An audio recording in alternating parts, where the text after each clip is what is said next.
हाँ जी बच्चों, तो स्टार्ट कर रहे हैं कॉस्ट ऑफ कैपिटल से। कॉस्ट ऑफ कैपिटल क्या होती है? जैसे कि आपको पता है हम लोग फंड्स रेज करते हैं बिजनेस के लिए, और फंड्स जो है वो अलग अलग सोर्स से आता है। हर एक सोर्स की अपनी कैपिटल होती है, कॉस्ट होती है।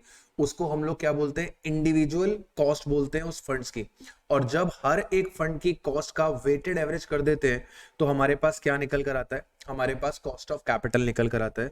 इसको हम किससे रिप्रेजेंट करते हैं बेटा? इसको हम रिप्रेजेंट करते हैं केओ से।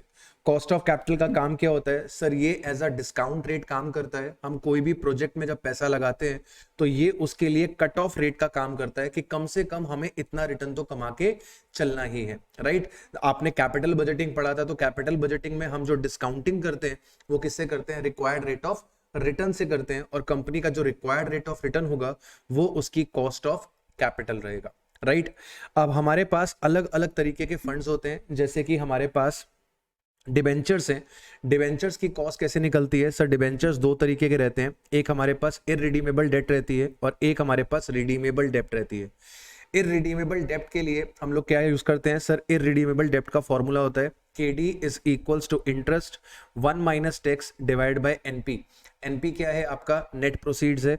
इंटरेस्ट क्या है आपका सर? जो डिबेंचर्स हमने रेज करे हैं उनका जो हम इंटरेस्ट पे करेंगे दैट इंटरेस्ट इज कंसीडर्ड। और टैक्स रेट क्या है सर? कंपनी के ऊपर जो कॉर्पोरेट टैक्स रेट चल रहा है उसे हम कंसीडर करते हैं। सर इंटरेस्ट के साथ 1 माइनस टैक्स मल्टीप्लाई कराने का क्या लॉजिक है? बेटा यहां पर हम लोग टैक्स का बेनिफिट ले रहे हैं। आफ्टर टैक्स जो इंटरेस्ट की कॉस्ट होती है उसे कंसीडर किया जाता है कॉस्ट ऑफ डेब्ट निकालने के लिए, right?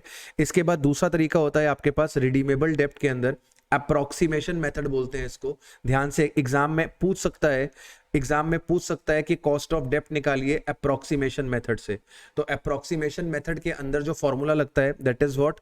KD is equals to interest 1 minus tax. Again हम यहां पर आफ्टर टैक्स जो हमारी इंटरेस्ट की कॉस्ट है उसे कंसीडर कर रहे हैं, plus redeemable value minus net proceeds divide by N।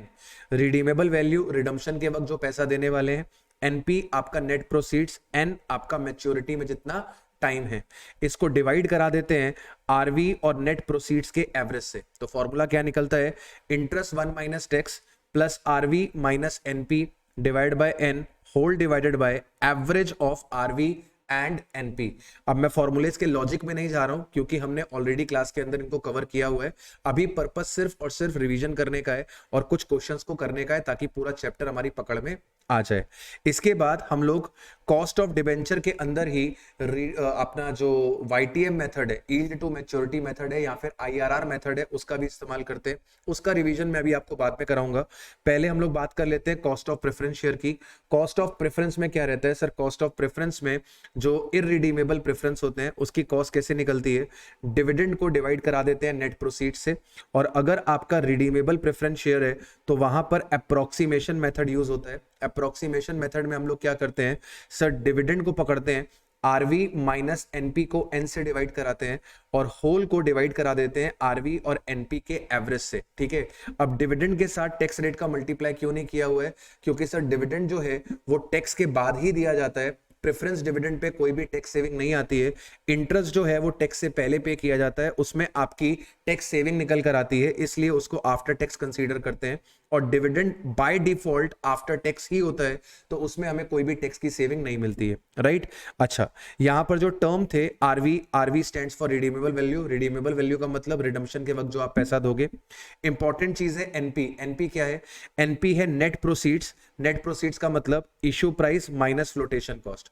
Issue price minus flotation cost. और जनरली हम लोग नेट प्रोसीड्स पे क्या लेके चलते हैं बेटा?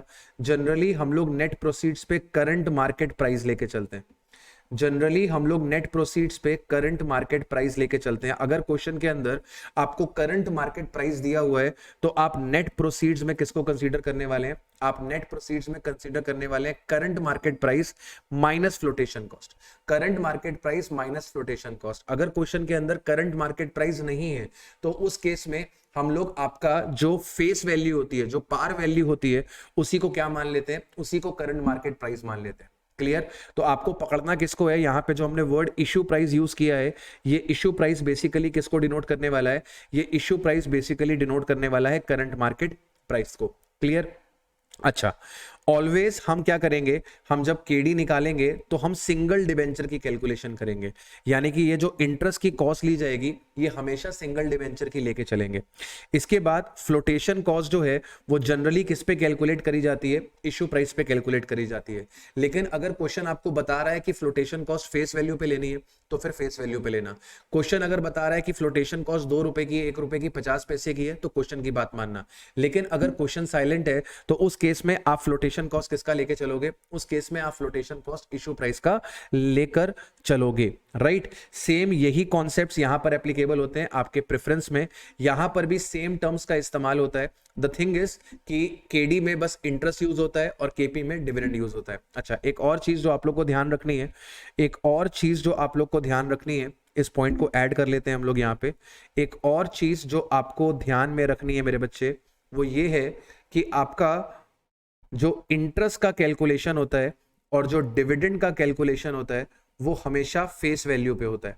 मतलब आपका डिबेंचर, आपका प्रेफरेंस शेयर भले डिस्काउंट पे इशू हो, भले प्रीमियम पे इशू हो, भले पार पे इशू हो, इंटरेस्ट और डिविडेंड की कैलकुलेशन हमेशा हमेशा किस पे की जाती है, हमेशा हमेशा हमेशा फेस वैल्यू पे ही करी जाती है। इसके बाद और एक लोन आता है और एक फंड आता है, वो है आपका term loan, cost of term loan. Cost of term loan निकालते वक्त हम लोग क्या करते हैं sir, cost of term loan निकालते वक्त हमने जो टर्म लोन का इंटरेस्ट रेट है उसे कंसीडर करना है और इस इंटरेस्ट रेट को मल्टीप्लाई कर देना है 1 माइनस टैक्स रेट से। बेसिकली आपका जो टर्म लोन है वो आपके लिए टैक्स सेविंग लेकर आएगा, क्योंकि इंटरेस्ट का जो खर्चा है उसे आप पीएल में डेबिट कर सकते हो और वो आपका टैक्स सेव करेगा, राइट। तो यहां पर जब केटीएल लिया जाएगा तो केटीएल में इंटरेस्ट रेट को पकड़ा जाएगा और इंटरेस्ट रेट को आफ्टर टैक्स कर दिया जाएगा 1 माइनस टैक्स रेट का मल्टीप्लाई करा के। तो अभी तक हमने क्या देख लिया सर, अभी तक हम लोग ने केडी समझ लिया, केपी समझ लिया और हमने केटीएल समझ लिया। अब हम लोग बात करते हैं मोस्ट इंपॉर्टेंट चीज की, वो है cost of equity. Cost of equity के अंदर हम लोग ने अलग अलग मेथड्स पढ़े थे। एक हमने पढ़ा था डिविडेंड मॉडल। डिविडेंड मॉडल में कॉस्ट ऑफ इक्विटी निकालने का फॉर्मूला था D0 अपॉन P0। D0 किसको रिप्रेजेंट करता है, D0 रिप्रेजेंट करता है करंट डिविडेंड को, या फिर वो डिविडेंड जो कंपनी ने अभी अभी पे किया है। सर P0 क्या होता है बेटा, P0 होती है करंट मार्केट प्राइस। P0 क्या होती है, P0 होती है करंट मार्केट प्राइस। इसके बाद हमने एक फॉर्मूला पढ़ा था डिविडेंड ग्रोथ मॉडल, इसको आप गॉर्डन्स मॉडल के नाम से भी जानते हो। डिविडेंड ग्रोथ मॉडल के अंदर कॉस्ट ऑफ इक्विटी कैसे निकलती है सर, डिविडेंड ग्रोथ मॉडल के अंदर कॉस्ट ऑफ इक्विटी निकलती है D1 divide by P0। D1 क्या होता है सर, D1 होता है आपका एक्सपेक्टेड डिविडेंड। D1 क्या होता है सर, D1 होता है आपका एक्सपेक्टेड डिविडेंड। एक्सपेक्टेड डिविडेंड मतलब कंपनी जो अगला डिविडेंड देने वाली है उसको बोलते हैं D1। जो अगला डिविडेंड देने वाली है उसको बोलते हैं D1। ये अगला डिविडेंड कैसे निकलता है, अगर क्वेश्चन में एक्सपेक्टेड डिविडेंड गिवन है तो बहुत अच्छी बात है। क्वेश्चन में अगर एक्सपेक्टेड डिविडेंड नहीं गिवन है तो आपको करंट डिविडेंड दिया होगा। करंट डिविडेंड से आप एक्सपेक्टेड डिविडेंड निकाल सकते हो। आपको कुछ नहीं करना है, जो करंट डिविडेंड है उसमें ग्रोथ ऐड कर देनी है, मतलब 1 प्लस जी कर देना है। ग्रोथ से आपके पास क्या निकल कर आ जाएगा, एक्सपेक्टेड डिविडेंड। कई बारी क्वेश्चन में जी आपको डायरेक्टली गिवन रहती है, कई बारी क्वेश्चन में जी गिवन नहीं रहती है, लेकिन जी को निकालने के लिए दो चीजें दे दी जाती हैं। आपको रिटेंशन परसेंटेज दे दिया जाता है जिसको हम बी से डिनोट करते हैं, और आपको रिटर्न ऑन कैपिटल एम्प्लॉयड दे दिया जाता है जिसको हम आर से डिनोट करते हैं। अगर आप बी का मल्टीप्लाई आर से कर दोगे तो आपके पास जी निकल कर आ जाएगा, राइट। तो क्वेश्चन में अगर जी गिवन है तो बहुत अच्छी बात है, जी नहीं गिवन है तो जी कैलकुलेट किया जा सकता है। B into R, B stands for retention percentage, R stands for return on capital employed. एक तरीका और होता है जिसमें हम कैलकुलेटर का इस्तेमाल करते हैं, अभी मैं क्वेश्चन कराऊंगा उसमें आपको दोबारा से समझा दूंगा कि जी कैसे निकाला जा सकता है इस ऑल्टरनेटिव के अलावा, ठीक है। उसको बेसिकली हम एवरेज मेथड बोलते हैं, राइट। अच्छा, इसके बाद क्वेश्चन में कैसे पता लगेगा कि सर हमें डिविडेंड मॉडल लगाना है कि डिविडेंड ग्रोथ मॉडल लगाना है। बेटा अगर क्वेश्चन के अंदर जी निकालने के लिए कोई इंफॉर्मेशन गिवन है या फिर क्वेश्चन में बाय डिफॉल्ट आपको जी गिवन है तो उस केस में आपको हमेशा डिविडेंड ग्रोथ मॉडल ही लगाना है। क्वेश्चन में अगर जी निकालने के लिए कोई इंफॉर्मेशन नहीं है, क्वेश्चन में अगर जी गिवन नहीं है तो उस केस में आपको डिविडेंड मॉडल लगा के चलना है, ठीक है। इसके बाद हमने एक और मेथड किया था earning price approach method. Earning price approach method के अंदर के की वैल्यू कैसे निकलती है सर, हम ईपीएस को एमपीएस से डिवाइड कर देते हैं, अर्निंग पर शेयर को मार्केट प्राइस पर शेयर से डिवाइड कर देते हैं। इसके बाद हमने एक मेथड और पढ़ा था CAPM method, capital asset pricing model. इस केस में के कैसे निकलता है sir, risk free rate of return लेते हैं और इसमें ऐड कर देते हैं market premium multiplied by beta. क्या करते हैं इसमें sir, risk free rate of return लेते हैं और इसमें ऐड कर देते हैं market premium multiplied by beta. Beta किसको डिनोट करता है सर? बीटा डिनोट करता है सिक्योरिटी रिस्क को। मार्केट प्रीमियम कैसे निकलता है? RM minus RF। RF किसको डिनोट करता है? Risk free rate of return को डिनोट करता है। RM किसको डिनोट करता है? मार्केट रेट ऑफ रिटर्न को डिनोट करता है। RM माइनस RF कर देते हो तो आपके पास रिस्क प्रीमियम निकल कर आ जाता है। अब एक बात हमेशा ध्यान रखना कि अगर एग्जिस्टिंग इक्विटी की कॉस्ट निकाल रहे हो, एग्जिस्टिंग इक्विटी की कॉस्ट निकाल रहे हो तो डिनोमिनेटर में P0 रहता है, डिनोमिनेटर में P0 रहता है, करंट मार्केट प्राइस रहता है। लेकिन अगर फ्रेश इश्यू इक्विटी की कॉस्ट निकाल रहे हो तो आप डिनोमिनेटर में P0 में से फ्लोटेशन कॉस्ट को माइनस करके चलेंगे। तो in case of fresh issue P0 का मतलब क्या हो जाएगा? P0 minus flotation cost. जब भी आप नए इक्विटी शेयर की कॉस्ट निकाल रहे होंगे तो आप P0 में फ्लोटेशन कॉस्ट का इफेक्ट देकर चलेंगे। आप P0 में फ्लोटेशन कॉस्ट का इफेक्ट देकर चलेंगे।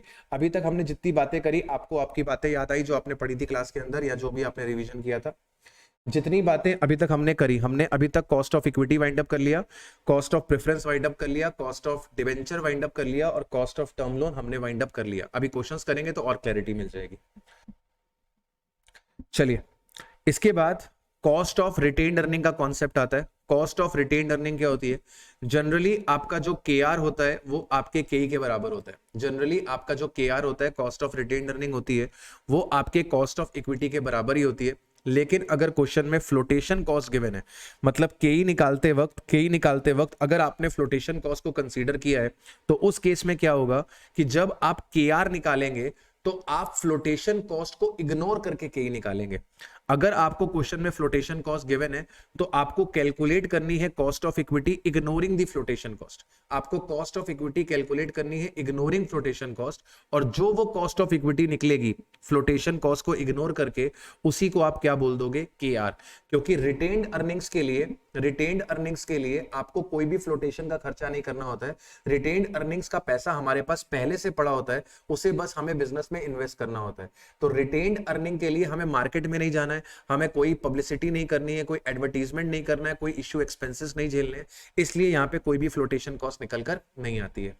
कई बारी क्या होता है, आपको पर्सनल टैक्स और ब्रोकरेज गिवन रहता है। कई बारी आपको पर्सनल टैक्स और ब्रोकरेज गिवन रहता है।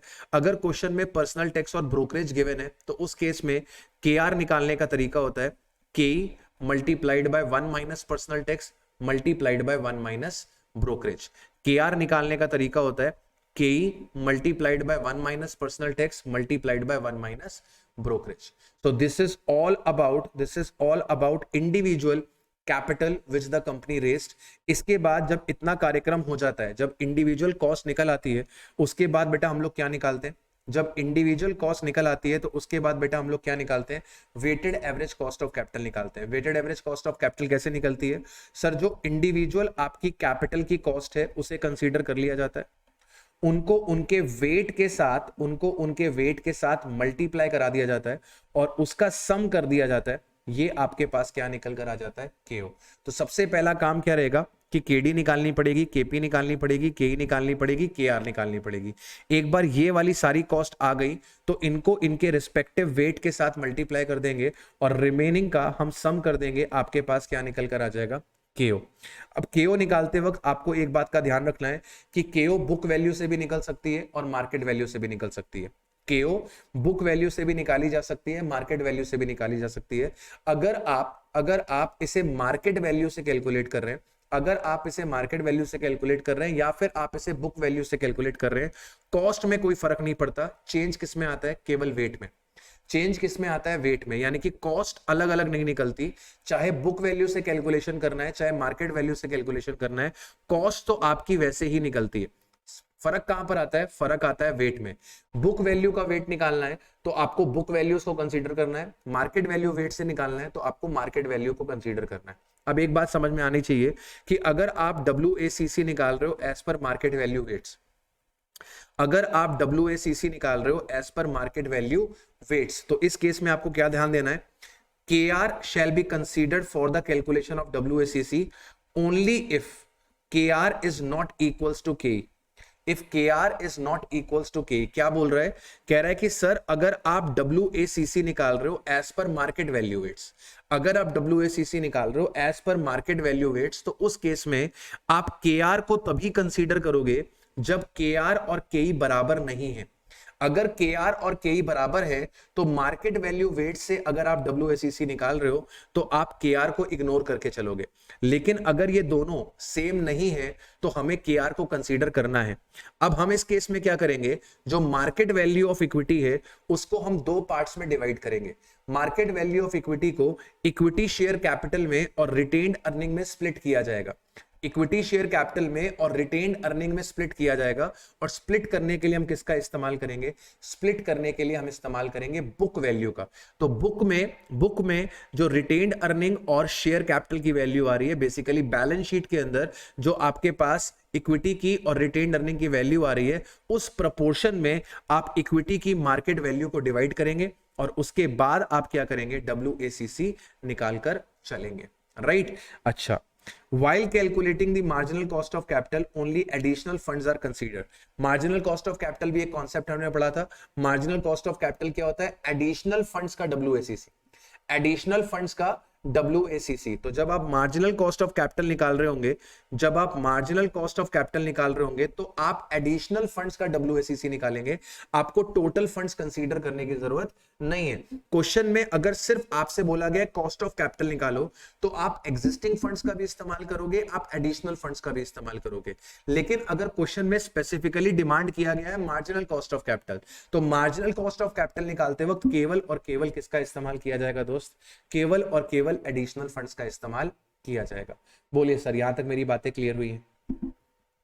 सब बच्चों को यहां तक मेरी बातें क्लियर हो गई हैं? क्वेश्चंस लगाए जाए, क्वेश्चंस लगाए जाए, ठीक है। ईमानदारी से आप लोग भी अपना अपना दिमाग लगाएंगे, कैलकुलेटर चलाएंगे, तभी आपको चीजें समझ में आएंगी। Revision will be helpful only when you are doing the brainstorming. अगर आप ब्रेनस्टॉर्मिंग नहीं कर रहे हो, केवल मेरी बातों को सुन रहे हो, तो नींद आ जाएगी। लेकिन अगर आप रिलेट कर रहे हो, आप अपना भी दिमाग चला रहे हो, तो आपको चीजें समझ में भी आएंगी और लंबे समय तक दिमाग में आपके रहेंगी भी, और रिवीजन आपके लिए हेल्पफुल भी होगा। चलिए, सबसे पहले मैं आपको जो क्वेश्चन करवाने जा रहा हूं वो मैं करवाने जा रहा हूं आपको RTP का। और ये RTP जो है वो हमारी नवंबर, ये May 20 की, ये आपकी RTP नवंबर 20 की, ये RTP May 21 की। सबसे पहले मैं जो क्वेश्चन करवाने जा रहा हूं वो आपको नवंबर 21 की RTP का कराना जा रहा हूं। नवंबर 21 की RTP का मैं क्वेश्चन आपको करवाने जा रहा हूं। इसको जरा ध्यान से अच्छे से करिएगा। ये एक नया क्वेश्चन ऐड हुआ है और इस क्वेश्चन की इंपॉर्टेंस ज्यादा हो गई है। हालांकि टफ नहीं है, लेकिन इस क्वेश्चन की इंपॉर्टेंस जो है वो बढ़ गई है। Kalyanam limited has an operating profit of 34,50,000। इसके पास 34,50,000 का प्रॉफिट है एंड हैज एम्प्लॉयड डेप्ट which gives total interest charge of ₹7,50,000। इसने कहा कि इसने डेप्ट एम्प्लॉय करी हुई है और डेप्ट पे ये इंटरेस्ट देता है 7,50,000 का।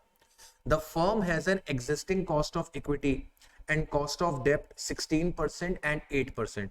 तो हमारे पास cost of equity and cost of डेप्ट गिवन है 16 एंड 8% रिस्पेक्टिवली। फर्म के पास न्यू प्रपोजल है विच requires funds of ₹75 lakh and is expected to bring an additional profit of 14,25,000।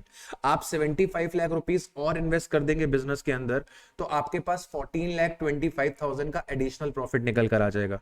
Which means that कि आप 3450 तो कमाएंगे ही, इसके साथ साथ 14,25,000 और कमाएंगे। To finance this proposal, the firm is expecting to issue additional debt at the rate of 8%। यानी कि ये 75 लाख रुपीस, ये जो 75 लाख रुपीस हैं, ये जो लगाए जाएंगे वो कहां से लगाए जाएंगे? ये जो 75 लाख रुपीस लगाए जाएंगे ये कहां से लगाए जाएंगे? डिबेंचर से लगाए जाएंगे, डेप्ट से लगाए जाएंगे at the rate of 8% and will not be issuing the new equity share in the market. Assume no tax culture. कोई भी टैक्सेस एग्जिस्ट नहीं करते, राइट, कोई भी टैक्सेस एग्जिस्ट नहीं करते। आपको बताना है what will be the WACC of the Kalyanam limited before the new proposal and after the new proposal. एक चीज नोटिस करी आपने क्वेश्चन में आपको cost of equity, cost of डेप्ट गिवन है। क्वेश्चन में आपको प्रॉफिट गिवन है, लेकिन क्वेश्चन में आपको ये नहीं पता कि आपके पास इक्विटी कितने की है और आपके पास डेप्ट कितने की है। नई डेप्ट पता है आपको, आप जो नई डेप्ट रेस करोगे वो 75 लाख की है, लेकिन अभी कंपनी के पास एग्जिस्टिंग में इक्विटी कितनी है और कंपनी के पास एग्जिस्टिंग में डेप्ट कितनी है, क्वेश्चन में ये नहीं गिवन है। तो जब तक आपके पास एग्जिस्टिंग इक्विटी कैपिटल, एग्जिस्टिंग डेप्ट कैपिटल निकल कर नहीं आएगी बेटा, तब तक आप WACC नहीं निकाल पाएंगे, क्योंकि WACC के लिए वेट चाहिए। कॉस्ट तो क्वेश्चन ने निकाल के खुद ही दे दी है, ना आपको केई निकालनी है ना आपको केडी निकालनी है, लेकिन आपको वेट्स निकालने हैं। वेट्स निकालने के लिए आपके पास वैल्यूज होनी चाहिए कि इक्विटी कितने का है और डेप्ट कितने का है। वही चीज क्वेश्चन में मिसिंग है, और उसी चीज के लिए क्वेश्चन इंपॉर्टेंट बनता है कि वो निकलेगी कैसे, वो निकलेगी कैसे। तो मैं आपको बताऊं कैसे निकाल सकते हैं इस चीज को हम लोग, मैं आपको बताऊं कैसे हम निकाल सकते हैं इस चीज को। चलिए जरा ध्यान से समझिएगा प्लीज, ध्यान से समझिएगा प्लीज। चलिए सभी लोग जरा ध्यान से फोकस करेंगे। हमें ये पता है, हमें क्वेश्चन में ये पता है कि हमारे पास कॉस्ट ऑफ इक्विटी कितने की है। सर हमें क्वेश्चन में ये पता है कि कॉस्ट ऑफ इक्विटी 16% की है। हमें क्वेश्चन में ये पता है कि कॉस्ट ऑफ डेप्ट 8% की है। क्वेश्चन में कोई भी टैक्सेस नहीं है, क्वेश्चन में कोई भी टैक्सेस नहीं है, यानी कि ये 8% किसको रिप्रेजेंट कर रहा होगा, ये 8% किसको रिप्रेजेंट कर रहा होगा, ये 8% रिप्रेजेंट कर रहा होगा डेप्ट के इंटरेस्ट को, ये 8% रिप्रेजेंट कर रहा होगा डेप्ट के इंटरेस्ट को, क्योंकि क्वेश्चन के अंदर कोई भी आपके पास टैक्सेस नहीं है। तो बिफोर और आफ्टर वाली पोजीशन सेम है। बिफोर टैक्स जो इंटरेस्ट का रेट है वही आफ्टर टैक्स इंटरेस्ट का रेट है, यानी कि आपका ये 8% डेप्ट का इंटरेस्ट है, राइट। अब आपको ये पता है कि आप इंटरेस्ट कितना दे रहे हो, आपको ये पता है कि आप इंटरेस्ट कितना दे रहे हो 750 का, आपको ये पता है आप इंटरेस्ट कितना दे रहे हो 750 का। तो आपको ये भी पता होगा कि आप डेप्ट का 8% इंटरेस्ट देते हो, आप डेप्ट का 8% इंटरेस्ट देते हो। तो डेप्ट कितनी होगी, डेप्ट कितनी होगी, इंटरेस्ट डिवाइड बाय 8%। इंटरेस्ट है आपके पास 750 का, 750 को अगर आप 8% से डिवाइड कर दोगे तो कितना आएगा बेटा, 93,75,000, 93,75,000, राइट। तो आपके पास डेप्ट निकल कर आ गई है 9375 की। अब जरा ध्यान से मेरी बात सुनिएगा, क्वेश्चन में आपको प्रॉफिट भी गिवन है, क्वेश्चन में आपको प्रॉफिट गिवन है कि आप 34,50,000 का प्रॉफिट कमाते हो। तो क्वेश्चन में आपको प्रॉफिट पता है 34,50,000। ये 34,50,000 प्रॉफिट को मैं EBIT बोल सकता हूं कि मेरे पास 34,50,000 का EBIT है। EBIT में से मेरा इंटरेस्ट का खर्चा माइनस कर दीजिए, 7,50,000, 7,50,000। तो 3450 में से अगर 750 चला गया 27 lakh, 27 lakh earnings before tax आ जाएंगी। और क्वेश्चन में कोई भी टैक्सेस एग्जिस्ट ही नहीं करते हैं, तो 27 लाख को ही मैं अर्निंग्स आफ्टर टैक्स बोल सकता हूं। और क्वेश्चन के अंदर कोई भी प्रेफरेंस नहीं है, तो यही आपके लिए 27 लाख अर्निंग्स फॉर इक्विटी बन जाएंगी। अब आपको एक बात पता है कि केई कैसे निकलती है, केई निकलती है earnings for equity divided by value of equity, earnings for equity divided by value of equity. केई आपको पता है 16% है, अर्निंग्स फॉर इक्विटी आपको पता है 27 लाख है। तो क्या आप वैल्यू ऑफ इक्विटी फाइंड नहीं कर पाएंगे, वैल्यू ऑफ इक्विटी हो जाएगी 27 lakh divide by 16%, 27 lakh divide by 16%, 1,68,75,000, 1,68,75,000। Now you have डेप्ट एज वेल एज इक्विटी। अब आपको यह पता लग गया कि कंपनी के पास डेप्ट कितने की है, 9375 की है, कंपनी के पास इक्विटी कितने की है, 1,68,75,000 की है। तो बेटा कंपनी के पास टोटल फंड्स कितने के हैं, कंपनी के पास टोटल फंड्स कितने के हैं, 2,62,50,000 के, 2,62,50,000 के। बेटा अगर तुम्हें यह पता है कि डेप्ट कितने की है, इक्विटी कितने की है और टोटल कितने का है, तो क्या तुम वेट नहीं फाइंड कर सकते, क्या तुम वेट नहीं फाइंड कर सकते। 9375 को 2,62,50,000 से डिवाइड करोगे तो तुम्हारे पास वेट निकल कर आएगा 0.357। 93,75,000 डिवाइड बाय 2,62,50,000 0.357 और 1,68,75,000 को 2,62,50,000 से डिवाइड करोगे तो निकल कर आएगा 0.643। 0.643। बोलिए सर, यहां तक मेरी बात क्लियर हुई? कोई ऐसा बच्चा तो नहीं बैठा जिसको बाउंसर लग रही है? कोई ऐसा बच्चा तो नहीं बैठा जिसको बाउंसर लग रही है? Everyone, everyone. मैं एक काम करता हूं, इसको अपने पास खोल लेता हूं ताकि मुझे समझ में आता रहे कि हो क्या रहा है। हाँ जी, किसी को बाउंसर तो नहीं लग रही ना बेटा? चलो, very good, very good, very good, very good. हाँ, वेट निकल आया हमारे पास। अब हमारे पास WACC निकल आएगी। अब हमारे पास WACC निकल आएगी। सर, KE के साथ वेट ऑफ इक्विटी का मल्टीप्लाई कर दीजिए और KD के साथ आप वेट ऑफ डेप्ट का मल्टीप्लाई कर दीजिए। KE आपके पास आ रही है बच्चे 16%, 16% के साथ मल्टीप्लाई होगा 0.643 का, और आपके पास KD आ रही है मेरे बच्चे 8%, जिसका मल्टीप्लाई 0.357 से होगा। तो 16% into 0.643 that is 10.288, 10.288 plus 8 into 0.357, 2.857, 2.857 plus 10.288, 13.144, 13.144% निकल कर आ जाएगा। बोलिए दोस्त, यहां तक बात क्लियर हुई? बोलिए दोस्त, यहां तक बात क्लियर हुई? चेक कर लें जरा आंसर, चेक कर लें answer. We are doing question number 2 और 3। ठीक है, ये देखिए 9375, 1,68,75,000, 1,68,75,000। ये तो इन्होंने न्यू कॉस्ट ऑफ इक्विटी निकाली है 13.15%, 13.15%, 0.643 एंड 0.357, 13.15%। और हमने कितना आंसर निकाला था बेटा? हमने कितना आंसर निकाला था? हमने आंसर निकाला था 13.14। 14 and 15 almost same thing, number मिल जाएंगे। अब क्वेश्चन की अगली डिमांड पढ़िए, क्वेश्चन की अगली डिमांड पढ़िए। क्वेश्चन कह रहा था कि सर जी, हम ये 75 लाख रुपीस अगर और रेस कर लेंगे तो हम प्रॉफिट 14,25,000 से इंक्रीज कर देंगे। और ये 75 लाख रुपीस हम कहां से लेकर आएंगे? ये 75 लाख रुपीस हम एडिशनल डेप्ट इशू करेंगे 8% की। हम एडिशनल डेप्ट रेस करेंगे 8% की। अब जरा समझना बात को, अब जरा मेरी बात को समझना। आफ्टर एक्सपेंशन क्या होगा? आफ्टर एक्सपेंशन क्या होगा? प्लीज मेरी बात को जरा ध्यान से समझना। आफ्टर एक्सपेंशन आपका प्रॉफिट इंक्रीज हो जाएगा। अभी आप 3450 कमा रहे हो, इसके साथ साथ आप 14,25,000 और कमाना शुरू करोगे। इसके साथ साथ आप 14,25,000 और कमाना शुरू करोगे, यानी कि आपके पास 3450 प्लस 1425, आपके पास 48,75,000 का EBIT आ जाएगा। आपका इंटरेस्ट का खर्चा बढ़ जाएगा। क्यों बढ़ जाएगा? क्योंकि सर, आपने जो 75 लाख रुपीस रेस करे हैं वो आपने एडिशनल डेप्ट से रेस करे हैं।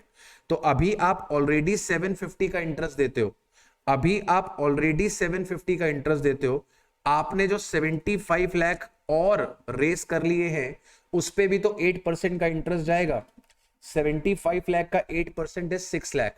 6 और 1750, तो ये हो जाएगा आपके पास 1350। आपका जो इंटरेस्ट का खर्चा आएगा वो 1350 आ जाएगा। अब ये जो रिजल्ट निकल कर आया है, इसी को तुम EBT बोलो, इसी को तुम EAT बोलो, इसी को तुम अर्निंग्स फॉर इक्विटी बोलो, क्योंकि क्वेश्चन में ना तो टैक्सेस है ना तो प्रेफरेंस का डिविडेंड है। तो 4875 में से 13,50,000 चला गया, तुम्हारे पास प्रॉफिट बचा 3525। तुम्हारे पास प्रॉफिट बचा 3525। अब एक बात बताओ, क्या मेरी कॉस्ट ऑफ इक्विटी में कुछ चेंज आएगा कि नहीं आएगा? क्या मेरी कॉस्ट ऑफ इक्विटी में कुछ चेंज आएगा कि नहीं आएगा? सर बिल्कुल आएगा। क्यों चेंज आएगा? लॉजिक समझना। मेरे पास अभी कितने रुपए की इक्विटी थी? 1,68,75,000 की। मैंने नई इक्विटी इश्यू नहीं करी, मतलब अभी भी मेरे पास इक्विटी 1,68,75,000 की ही है। पहले मैं इतने रुपए की इक्विटी के लिए कितने रुपए कमाता था? 27 लाख रुपीस। तो मेरी कॉस्ट 16% आती थी। अब मैं इतने ही इक्विटी के लिए इतना कमा रहा हूं, तो मेरी कॉस्ट ऑफ इक्विटी कितनी होगी? सर, कॉस्ट ऑफ इक्विटी का सिंपल सा फॉर्मूला होता है earnings for equity divided by value of equity. Earnings for equity 35,25,000 है और वैल्यू ऑफ इक्विटी 1,68,75,000 है। इसका मल्टीप्लाई 100 से करा दीजिए, आपके पास निकल कर आएगा 1,68,75,000 मल्टीप्लाइड बाय 100, 20.89%। बोलो बेटा, यहां तक कोई डाउट? बोलो, यहां तक कोई डाउट? एवरीवन, क्वेश्चन नया है इसलिए मैं बार बार आपसे पूछ रहा हूं। क्वेश्चन नया है, अभी मैं इसलिए बार बार आपसे पूछ रहा हूं। 20.89, यहां तक बात क्लियर हुआ? अब जरा आप नई बैलेंस शीट का सिचुएशन देखो। नई बैलेंस शीट का सिचुएशन देखो। आपके पास पहले से डेप्ट कितने रुपए की थी? आपके पास पहले से डेप्ट 9375 की थी। आपके पास पहले से डेप्ट 9375 की थी और आपने 75 लाख रुपीस और डेप्ट से रेस कर लिए।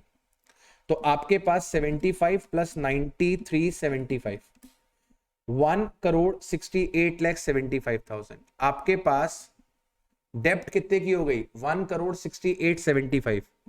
इक्विटी में क्या कोई चेंज आया? इक्विटी से तो पैसा रेज ही नहीं किया, तो इक्विटी जितनी पहले थी उतनी अब भी रहेगी।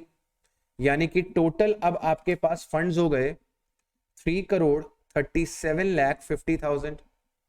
अब अगर आप वेट पूछोगे मेरे से, तो वेट कितना कितना निकलेगा? सर, इसका भी वेट 0.5, इसका भी वेट 0.5। बोलो दोस्त, यहां तक क्लियर? अच्छा, केडी निकालनी तो नहीं चाहिए, लेकिन फिर भी आप लोग के लिए निकाल दे रहा हूं। केडी निकालनी तो नहीं चाहिए पर फिर भी निकाल दे रहा हूं। मैं इंटरेस्ट कितना दे रहा हूं? 1350। इंटरेस्ट कितना दे रहा हूं? 1350। और मेरे पास डेप्ट कितने की है? 1,68,75,000 की। इसको अगर आप सॉल्व करोगे तो 8% निकल कर आएगा। 8% क्यों निकल कर आ रहा है? क्योंकि पुरानी डेप्ट भी 8% की थी, नई डेप्ट भी 8% की है। तो ओवरऑल केडी में कोई चेंज नहीं आएगा। केडी में चेंज पता है कब आता? जब नई डेप्ट का परसेंटेज अलग होता। अगर नई डेप्ट 10% की होती तो आपकी ओवरऑल केडी में चेंज आ जाती। लेकिन क्वेश्चन में अच्छी बात यही थी कि केडी आपकी सेम है, आपको ये करने की जरूरत नहीं है। ये मैंने करके आपको समझाया, आप इसे इग्नोर भी कर सकते थे, राइट? अब मेरी बात समझेंगे। WACC हम लोग को निकालना है। WACC कैसे निकलेगा? केई के साथ इक्विटी का वेट मल्टीप्लाई, केडी के साथ डेप्ट का वेट मल्टीप्लाई। केई मेरे पास निकल कर आ रही है 20.89% की, 20.89% की, और केडी मेरे पास निकल कर आ रही थी 8% की। और दोनों का वेट जो है वो 50-50% चल रहा है। तो 20.89% multiplied by 0.5 plus 8% multiplied by 0.5। इसको आपने सॉल्व कर लेना है। 20.89 इंटू 0.5, 10.445 प्लस 4%। इसको आपने सॉल्व किया, आपके पास निकल आएगा 14.445% या फिर 45%। बोलिए सर। एवरीवन, क्वेश्चन को एक बारी दोबारा से लगा लेना। इस क्वेश्चन को एक बारी आप लोग दोबारा से कर लेना। This question is important. मुझे ऐसा लग रहा है कि हो सकता है कि एग्जाम में इंस्टीट्यूट आपसे पूछ ले, हो सकता है इंस्टीट्यूट एग्जाम में आपसे ये वाला क्वेश्चन पूछ ले, तो एक बारी जरूर से आप इसे देख लेंगे। Right everyone? Right everyone, shall we move ahead? Shall we move ahead? ठीक है सर, आगे बढ़ते हैं। और अब हम लोग May 21 का आरटीपी देखते हैं। और May 21 के आरटीपी में जो क्वेश्चन आया है कॉस्ट ऑफ कैपिटल का, ये वाला क्वेश्चन हम लोग ने क्लास में किया हुआ है। सेम क्वेश्चन है, फिगर्स इधर उधर हो सकती है तो मैं कह नहीं सकता, अदरवाइज डिट्टो मैंने क्वेश्चन आपको क्लास में करवाया हुआ है। एक बार देख लेते हैं, आपको रिवाइज भी हो जाएगा। Indal limited has the following capital structure which is considered to be optimum. ये लाइन क्यों लिखी होती है मैंने आपको बताया था, क्योंकि इस क्वेश्चन में आगे आपको वेट्स नहीं गिवन होंगे, इस क्वेश्चन में आगे आपको वेट्स नहीं गिवन होंगे, तो जो वेट्स आपको बैलेंस शीट में नजर आ रहे हैं डिबेंचर के, इक्विटी के और प्रेफरेंस के, इन्हीं वेट्स का आगे आपको यूज करना पड़ेगा कॉस्ट निकालने के लिए। तो इस कैपिटल स्ट्रक्चर को ऑप्टिमम माना जा रहा है। डिबेंचर्स आपके पास 60,000 के हैं, प्रेफरेंस आपके पास 20,000 के हैं और इक्विटी आपके पास 320 के है। तो एक काम करते हैं, पहले से ही वेट निकाल लेते हैं।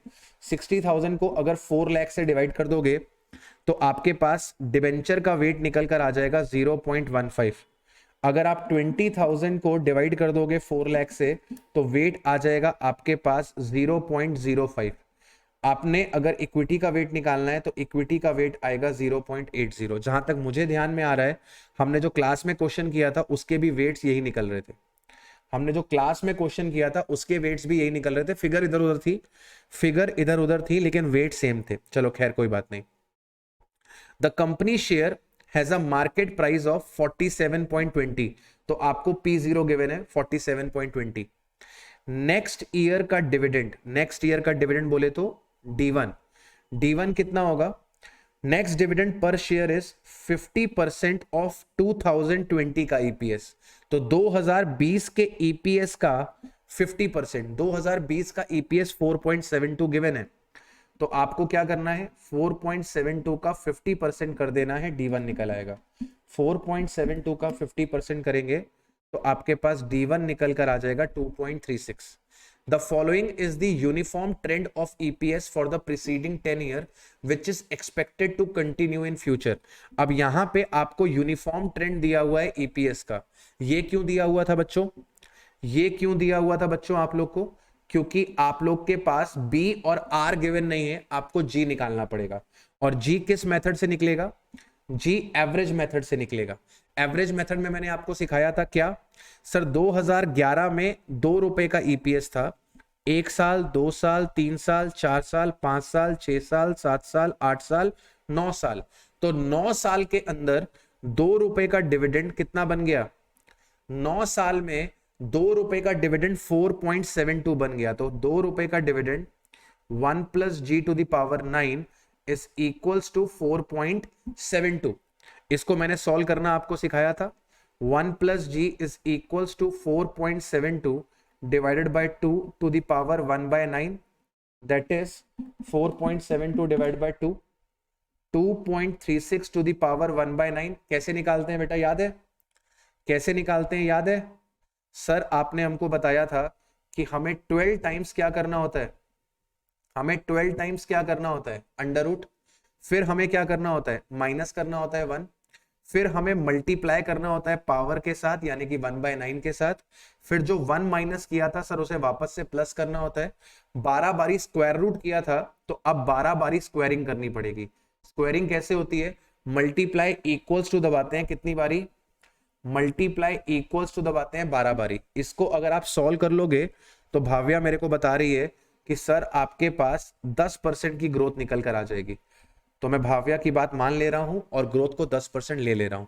आप इसी तरीके से कैलकुलेट करिएगा जो मैंने आपको बताया। 12 बारी under root -1 multiply 1 to the power 9 plus 1 multiply equals to 12 बारी। ठीक है, सभी बच्चे 10-10% का आंसर दे रहे हैं, वेरी गुड। तो जी आपके पास निकल आई है। Company issued new debentures carrying 16% rate of interest and the current market price of the debenture is 96। तो कंपनी ने 16% का डिबेंचर इशू किया, करंट मार्केट प्राइस 96 है, तो ये 96 किसका काम करेगा? नेट प्रोसीड्स का। और 16% किसका निकाला जाएगा? फेस वैल्यू का। और फेस वैल्यू क्या होगी? 100। यानी कि अगर आप इंटरेस्ट निकालोगे तो इंटरेस्ट कितने रुपए का आएगा? 16 रुपीज का। मार्केट में प्रेफरेंस शेयर चलता है 18.50 का। मार्केट में जो डिविडेंड रेट चल रहा है बेटा वो 2.22 पर शेयर चल रहा है प्रेफरेंस का। कंपनी 30% टैक्स ब्रैकेट में है। आपसे कंपनी चाह रही है कि कॉस्ट ऑफ न्यू डेप्ट निकालो। तो मेरे बच्चों शुरू हो जाएं, कॉस्ट ऑफ न्यू डेप्ट निकालें। सर कॉस्ट ऑफ न्यू डेप्ट निकालने के लिए एक काम करता हूं, मैं नया पेज ऐड कर लेता हूं और यहीं पे सारा कार्यक्रम आपके लिए कर दूंगा। केडी का फॉर्मूला क्या होगा? Sir interest 1 - tax divide by net proceeds. Question में हमको नहीं बताया गया कि डिबेंचर्स कब रिडीम होंगे, तो हम इररिडीमेबल का ही कैलकुलेशन करेंगे। इंटरेस्ट का खर्चा आएगा 16, टैक्स रेट है बेटा 30%, और नेट प्रोसीड्स क्वेश्चन ने आपको बताई थी 96। 16 इंटू 0.7 डिवाइडेड बाय 96 इंटू 100, इसको आप लोग सॉल्व करोगे तो you will be getting 11.67%। You will be getting 11.67%। अगली क्वेश्चन की डिमांड क्या है बेटा? सर कॉस्ट ऑफ न्यू डेप्ट निकाल ली। क्वेश्चन की डिमांड है नए प्रेफरेंस शेयर की कॉस्ट निकालो। क्वेश्चन की डिमांड है नए प्रेफरेंस शेयर की कॉस्ट निकालो। तो केपी हो जाएगा dividend divided by net proceeds. Dividend question में गिवन था आपको 2.22 का, नेट प्रोसीड्स आपके पास आएगी 18.50, that is 2.22 divide by 18.50, 2.22 divide by 18.50, 12%। 12%। फिर क्वेश्चन ने आपसे केई मांगा है, और जरा ध्यान से रीड करो क्वेश्चन क्या बोल रहा है कि आपको नया कॉस्ट ऑफ इक्विटी शेयर निकालना है, assuming new equity comes from retained earnings. अगर नई इक्विटी रिटेन्ड अर्निंग से आ रही है, दैट मींस कि हमें कोई भी फ्लोटेशन का खर्चा नहीं करना पड़ेगा। हमें कोई भी फ्लोटेशन का खर्चा नहीं करना पड़ेगा। जो इक्विटी की कॉस्ट होगी वही रिटेन्ड अर्निंग की भी कॉस्ट होगी। जो इक्विटी की कॉस्ट होगी वही रिटेन्ड अर्निंग की भी कॉस्ट होगी। इक्विटी का फॉर्मूला कैसे निकलेगा बेटा? सर D1 लिया जाएगा, P0 लिया जाएगा और G ले लिया जाएगा। D1 बेटा हम लोग ने मेहनत करके फाइंड किया था। सर D1 हम लोग ने मेहनत करके फाइंड किया था 2.36। Market price of equity 47.20 given है, तो 2.36 डिवाइडेड बाय 47.20, और G आपको 10% का आपने फाइंड किया था। 2.36 divide by 47.20 into 100 plus 10, total इसको सॉल्व कर लोगे 15% निकल कर आ जाएगी, राइट। अच्छा सर इस बात का ध्यान रखना कि वो नेक्स्ट ईयर के डिविडेंड की बात कर रहा था, इसलिए उसको D1 लिया था। उसमें ग्रोथ ऐड करके बिना वजह क्वेश्चन अपना खराब मत कर लेना। अगला क्वेश्चन कह रहा है कैलकुलेट करो marginal cost of capital when no new shares are issued. आपने कोई नया शेयर इशू नहीं किया, मतलब इक्विटी का पैसा कहां से आएगा? अगर आपने नया शेयर इशू नहीं किया तो इक्विटी का पैसा कहां से आएगा? रिटेन्ड अर्निंग से आएगा। अब मैंने आपको बताया था कि marginal cost of capital is nothing but the weighted average cost of capital of additional fund. तो आपको एडिशनल फंड की डेप्ट की कॉस्ट पता है, आपको एडिशनल फंड के प्रेफरेंस की कॉस्ट पता है, आपको एडिशनल फंड के इक्विटी की कॉस्ट पता है, लेकिन कितना डेप्ट, कितनी इक्विटी, कितना प्रेफरेंस ये नहीं पता। तो इसी के लिए आपको क्वेश्चन में ऊपर दिया हुआ था कि आपका कैपिटल स्ट्रक्चर ऑप्टिमम है।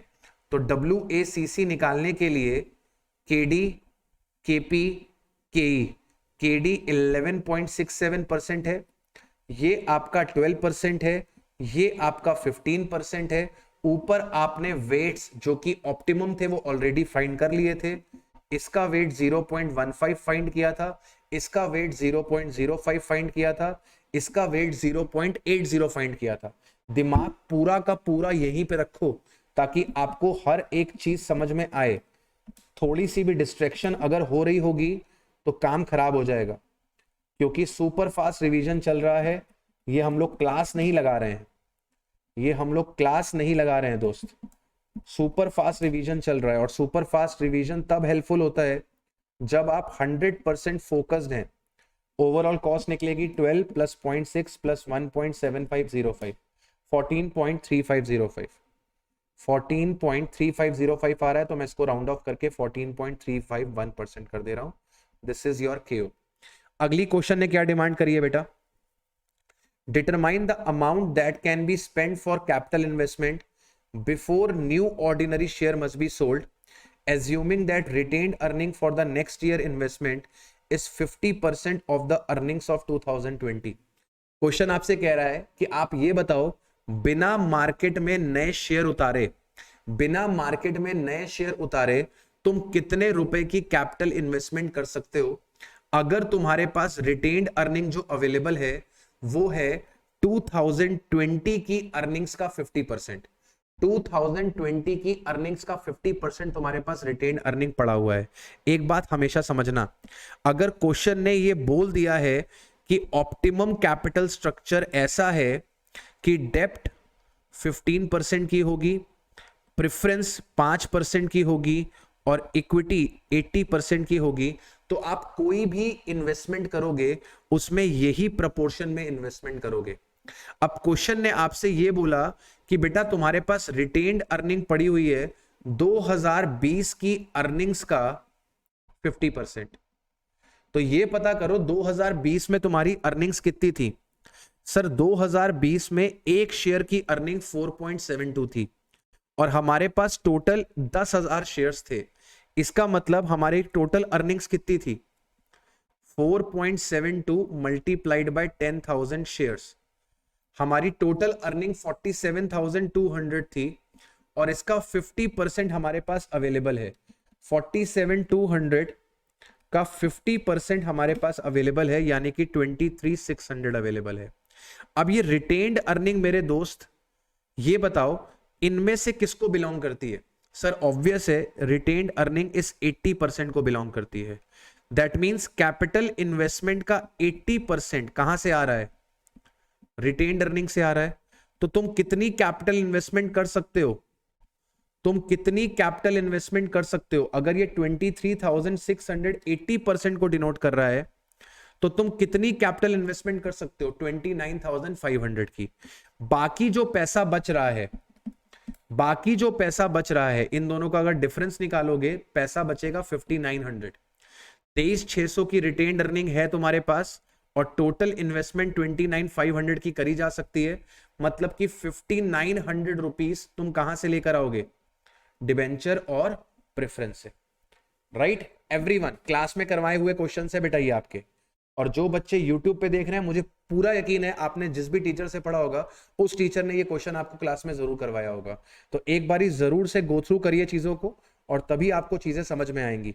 राइट, अच्छा इसके बाद अगला पार्ट क्या है क्वेश्चन का बेटा, अगला पार्ट क्या है क्वेश्चन का, कंप्यूट करना है marginal cost of capital when the fund exceeds the amount calculated in C assuming new equity is issued at ₹40 per share।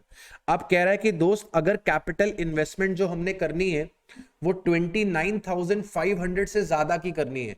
अब सर अगर 29,500 तक की करनी है तब तो नया शेयर इशू करने की जरूरत नहीं है, लेकिन अगर 29,500 से ज्यादा की कर रहे हो तो इक्विटी इशू करनी पड़ेगी। और कह रहा है कि नई इक्विटी कितने में इशू होगी, नई इक्विटी आपकी इशू होगी 40 रुपीस में। तो आपको इशू प्राइस बताया जा रहा है 40, तो आपको कॉस्ट ऑफ इक्विटी निकालनी पड़ेगी। कॉस्ट ऑफ इक्विटी का formula D1 upon P0 plus G। D1 आप लेंगे सेम 2.36 जो पहले था, P0 चेंज हो जाएगा, P0 आ जाएगा 40 और G आपका सेम 10% का 2.36 divide by 40 into 100 plus 10 that is 15.9%। तो आपका केपी केडी केई में कोई चेंज नहीं आएगा, केडी आपकी जितनी पहले आ रही थी उतनी ही रहेगी 11.67%। केपी में कुछ चेंज नहीं आएगा, जितनी पहले आ रही थी उतनी ही रहेगी 12%। केई में चेंज आ जाएगा 15.90% लिया जाएगा। अब इसके साथ आप लोग इनका वेट मल्टीप्लाई कर दीजिए। वेट क्वेश्चन ने आपको पहले ही बता दिए हैं, क्वेश्चन ने आपको वेट्स पहले ही बता दिए हैं। 15.9 इंटू 0.8 12.72 0.06 0.6 and 11.67 into 0.15 1.7505। इसको आपने जोड़ लेना है, प्लस 0.6 प्लस 12.72 15.071%। एक बारी तसल्ली के लिए आंसर देख लेते हैं, तसल्ली के लिए आंसर देख लेते हैं। क्वेश्चन नंबर 2 है, देखिए थर्ड वाले का आंसर 29,500 हमारा भी आ रहा था, थर्ड वाले का आंसर इतना ही हमारा भी आ रहा था और ये भी हमारा आई थिंक सेम ही आ रहा था, ठीक है। एंड लास्टली जो हमने किया है वो हम लोग चेक कर लेते हैं, 15.7%, ये भी हमारा सही आ रहा है। 15.9% ये भी हमारा सही आ रहा है। बोलिए दोस्त। क्लियर हुई बातें? क्लियर हुई बातें? आगे बढ़ जाएं सर, आगे बढ़ जाएं। 2 आरटीपी के क्वेश्चंस आपने कर लिए। आइए तीसरे आरटीपी का क्वेश्चन करते हैं। तीसरे आरटीपी का क्वेश्चन करते हैं। This is November 20, this is नवंबर 20। और आई थिंक ये वाला क्वेश्चन भी हमारी शीट में था, ये वाला भी सेम क्वेश्चन हमारी शीट में था, क्लास में हम लोग ने किया है। कैलकुलेट करना है आपको WACC using the following data by using the book value weights, market value weights. Capital structure of the company is as under. आपके पास 5 लाख रुपीस के डिबेंचर्स हैं, 5 लाख रुपीस के प्रेफरेंस है और 10 लाख रुपीस के आपके पास इक्विटी है। हमें बुक वैल्यू वेट से भी काम करना है, मार्केट वैल्यू वेट से भी काम करना है। तो पहला काम तो हमें ये करना पड़ेगा, हमें नंबर ऑफ डिबेंचर्स निकालने पड़ेंगे।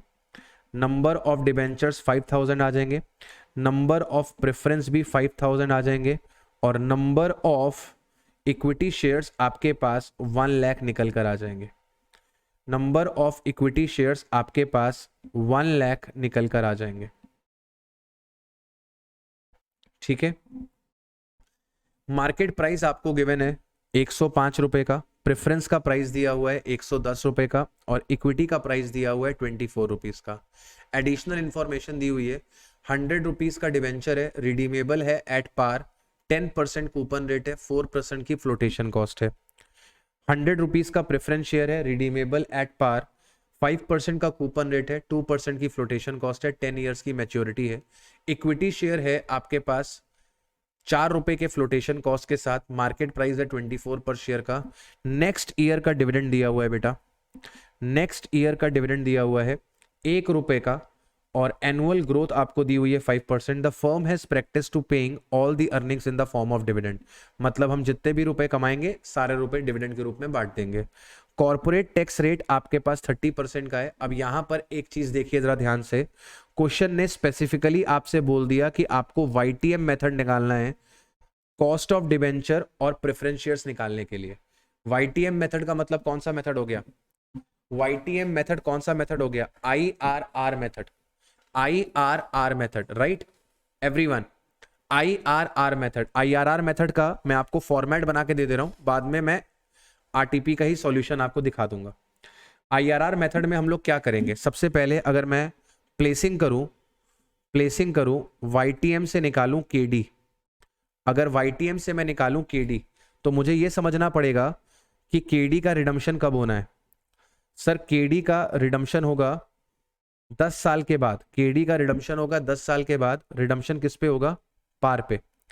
10% का कूपन रेट है, 10% का कूपन रेट है मेरे दोस्त, 10% का कूपन रेट है और नेट प्रोसीड्स जो ली जाएंगी वो 105 ली जाएंगी, 4% का फ्लोटेशन कॉस्ट है और टोटल हमारे पास। अच्छा एक बात बताओ, हम अगर एक डिबेंचर्स का YTM कर दे तो भी तो हमारा आंसर वही आएगा। हम एक डिबेंचर का YTM निकाले या 5000 डिबेंचर का YTM निकाले, बात तो एक ही है ना। तो समझदारी यही रहेगी कि कैलकुलेशन एक डिबेंचर पे बेस करना, समझदारी यही रहेगी कि कैलकुलेशन को एक डिबेंचर पे बेस करना। अब जरा ध्यान से देखो, नेट प्रोसीड्स क्या होंगी? नेट प्रोसीड्स क्या होंगी? जो आपका मार्केट प्राइस है उसमें से फ्लोटेशन कॉस्ट माइनस हो जाएगी। मार्केट प्राइस कितने का है बेटा? 105 का, और फ्लोटेशन कॉस्ट कितना ले लेंगे? 105 का 4%, 105 का 4%। फ्लोटेशन कॉस्ट आपको क्वेश्चन में गिवन है, फ्लोटेशन कॉस्ट आपको क्वेश्चन में गिवन है 4% की, राइट? तो यहां पर ये आपके पास निकल कर आ जाएगा 105 माइनस 4%। नेट प्रोसीड्स आ रही हैं 100.8। Interest cost after tax saving कितनी निकल आएगी? Interest cost after tax saving कितनी निकल आएगी? सर आपके पास इंटरेस्ट हमेशा फेस वैल्यू पे दिया जाता है, तो आपके पास इंटरेस्ट का खर्चा 10 रुपए का है और टैक्स रेट क्वेश्चन में 30% का है, if I am not wrong. Tax rate question में 30% का है और इंटरेस्ट रेट आपके पास 10% का है। 100 रुपए की फेस वैल्यू है उसकी, तो आपका इंटरेस्ट का खर्चा आफ्टर टैक्स सेविंग निकल कर आ जाएगा ₹7, राइट? अब अगर मैं YTM अप्रोच निकालूं तो सबसे पहला काम आप क्या करते हो इसके अंदर? सबसे पहला काम आप क्या करते हो इसके अंदर? ईयर लिख लेते हो। ईयर आ जाएगा 1 2 3 4 5 6 7 8 9 10 और एक और ईयर लिखा जाता है इसके अंदर, एक और ईयर लिखा जाएगा इसके अंदर, ईयर 0। अब अगर मैं कैश फ्लो की बात करूं तो ईयर 0 में जेब में पैसा आएगा। कैश फ्लो की बात करूं तो ईयर 0 में जेब में पैसा आएगा। ईयर 1 में 7 रुपए जाएंगे, ईयर 2 में 7 रुपए जाएंगे, ईयर 3 में 7 रुपए जाएंगे, ईयर 4 में 7 रुपए जाएंगे, 4 में 7 रुपए जाएंगे। इस तरीके से 7-7 रुपए आपके पास से चले गए। और 10th ईयर में एक और आउटफ्लो आपके पास निकल कर आएगा 100 रुपए का। 10th ईयर में एक और आउटफ्लो आपके पास निकल कर आएगा 100 रुपए का, राइट। आप चाहें तो इसको 5000 डिबेंचर्स के लिए भी सॉल्व कर सकते हैं। आप चाहें तो इसे 5000 डिबेंचर्स के लिए भी सॉल्व कर सकते हैं। 5000 डिबेंचर्स के लिए सॉल्व करेंगे तो यहाँ पे 5,04,000 आ जाएगा, यहाँ पे 5,04,000 आ जाएगा, और यहां पर आपके पास 35,000 का आउटफ्लो आ जाएगा।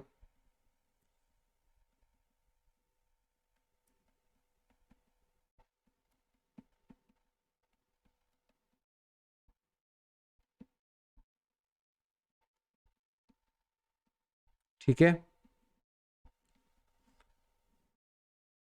और लास्ट ईयर में फेस वैल्यू पे रिडम्पशन हो जाएगा 5 लाख।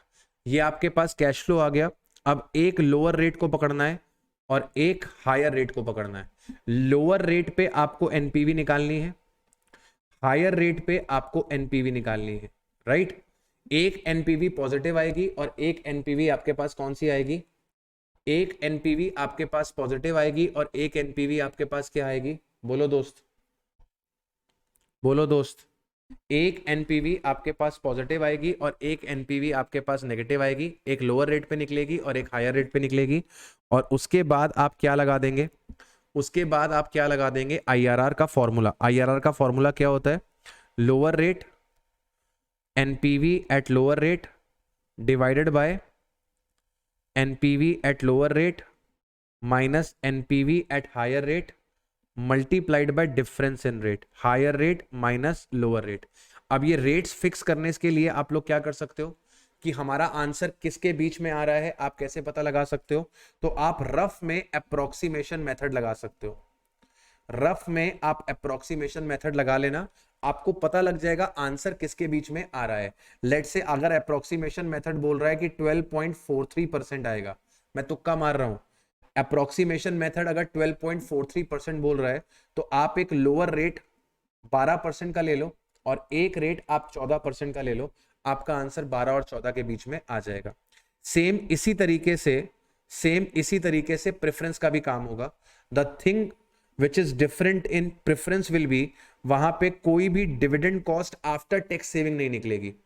वहां पर आप नेट प्रोसीड्स निकालेंगे, डिविडेंड का खर्चा निकालेंगे और रिडम्पशन वैल्यू फाइंड करेंगे, राइट। करके बता दूं क्या, वो भी मैं करके बता दूं क्या। 5% का कूपन रेट है, 2% का फ्लोटेशन है और इसका मार्केट प्राइस कितना चल रहा है, इसका मार्केट प्राइस चल रहा है 110 रुपए। तो नेट प्रोसीड्स कितनी हो जाएंगी, नेट प्रोसीड्स कितनी हो जाएंगी, 110 रुपए में 2% ऑफ 110 माइनस हो जाएगा, 110 का 2% माइनस हो जाएगा, आपके पास निकल कर आ जाएगा 107.80 मल्टीप्लाइड बाय 5000। तो आपकी जेब में ईयर 0 में पैसा आ जाएगा 5,39,000, 5,39,000। फिर ईयर 1 से लेकर ईयर 10 तक 1 2 3 4 5 6 7 8 9 10 और फिर से 10, इन 10 सालों तक आपकी जेब से डिविडेंड जाएगा। डिविडेंड का रेट कितना है बेटा, 5%। डिविडेंड हमेशा किस पे दिया जाता है, फेस वैल्यू पे। तो 100 रुपए का 5% इस 5 रुपए, 5,000 प्रेफरेंस शेयर है, मतलब कि 25,000 रुपए। ये 25,000 रुपए 10 साल तक आपकी जेब से क्या होगा, ये 25,000 रुपए 10 साल तक आपकी जेब से आउटफ्लो होगा। और 10th ईयर में आप रिडम्पशन पार पे करोगे, 10th ईयर में आप रिडम्पशन पार पे करोगे, आपकी जेब से 5 लाख रुपए और जाएंगे, ठीक है। अब अगेन एक लोअर रेट का इस्तेमाल किया जाएगा और एक हायर रेट का इस्तेमाल किया जाएगा, बाद में आईआरआर वाला फॉर्मूला पुट करके आंसर निकाल लिया जाएगा। Everyone is it fine, everyone is it fine.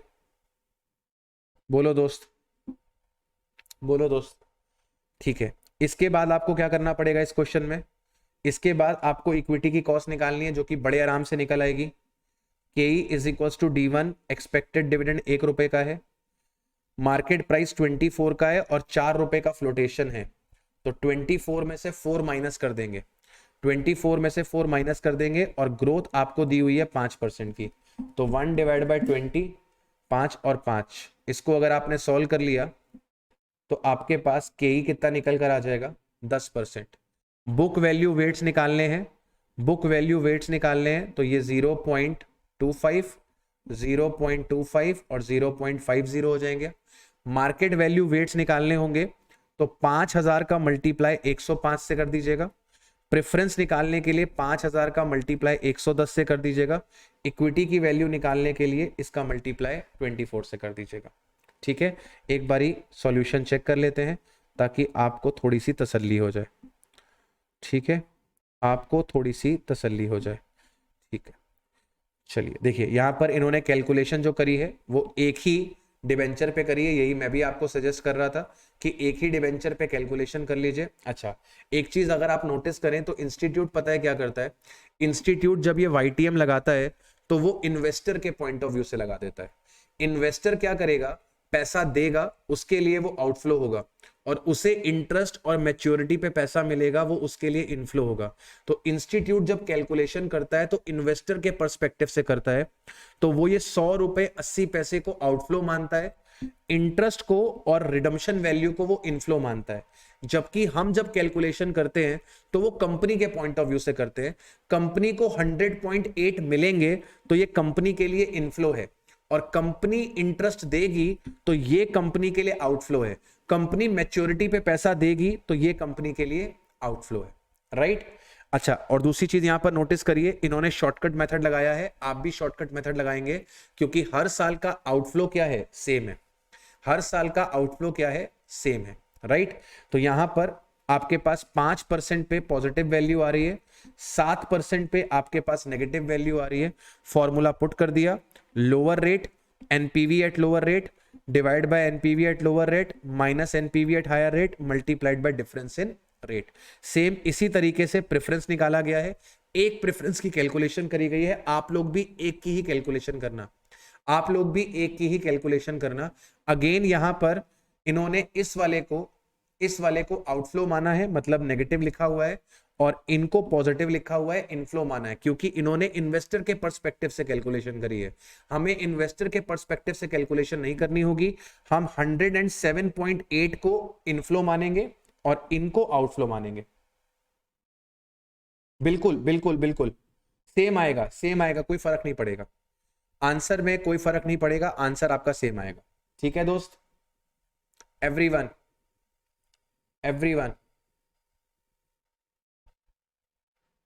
Clear, ठीक। अच्छा, इसके बाद केई आपने जो निकाला है, केई जो आपने निकाला है, केई जो आपने निकाला है, इन्होंने निकाला है कि नहीं निकाला है, निकाला है कि नहीं निकाला है, केई इनका 10% आ गया, राइट। इसके बाद जब बुक वैल्यू वेट्स इन्होंने लिए हैं तब तो नॉर्मली इन्होंने इस्तेमाल कर लिया 0.25, 0.25 और 0.50, और जब मार्केट वैल्यू वेट्स लिए होंगे तो डिबेंचर्स के साथ 105 का मल्टीप्लाई, प्रेफरेंस के साथ 110 का मल्टीप्लाई, इक्विटी के साथ 24 का मल्टीप्लाई, ये जो वैल्यूज निकलेंगी वहां से वेट कैलकुलेट किए जाएंगे। Everyone is it clear, everyone is it clear. 3 RTP के क्वेश्चंस हमने कर लिए, 3 आरटीपी के क्वेश्चंस हम लोग ने कर लिए, चौथा आरटीपी हम लोग स्टार्ट करने जा रहे हैं। Everyone, fourth RTP, fourth RTP, fourth RTP में छोटा सा क्वेश्चन आया है WACC का, ज्यादा टाइम नहीं लगेगा। PK limited has the following book value capital structure as on 31 March 2020। इसके पास इक्विटी शेयर कैपिटल है 10 लाख रुपए की, जिसकी टोटल वैल्यू 2 करोड़ की है। 11.5% के प्रेफरेंस शेयर्स हैं 60 लाख के, 10% के डिबेंचर्स हैं 1 करोड़ के, टोटल फिगर 3 करोड़ 60 लाख की है। The equity share of the company are sold for ₹200। ये आपको क्या दिया हुआ है, सर ये हमको P0 दिया हुआ है। It is expected that the company will pay next year a dividend of ₹10 पर शेयर। नेक्स्ट ईयर का डिविडेंड दिया हुआ है बेटा, मतलब आपको D1 दिया हुआ है, which is expected to grow by 5% per annum. Growth rate आपको दे रखी है। 35% का कॉर्पोरेट टैक्स रेट एग्जिस्ट करता है।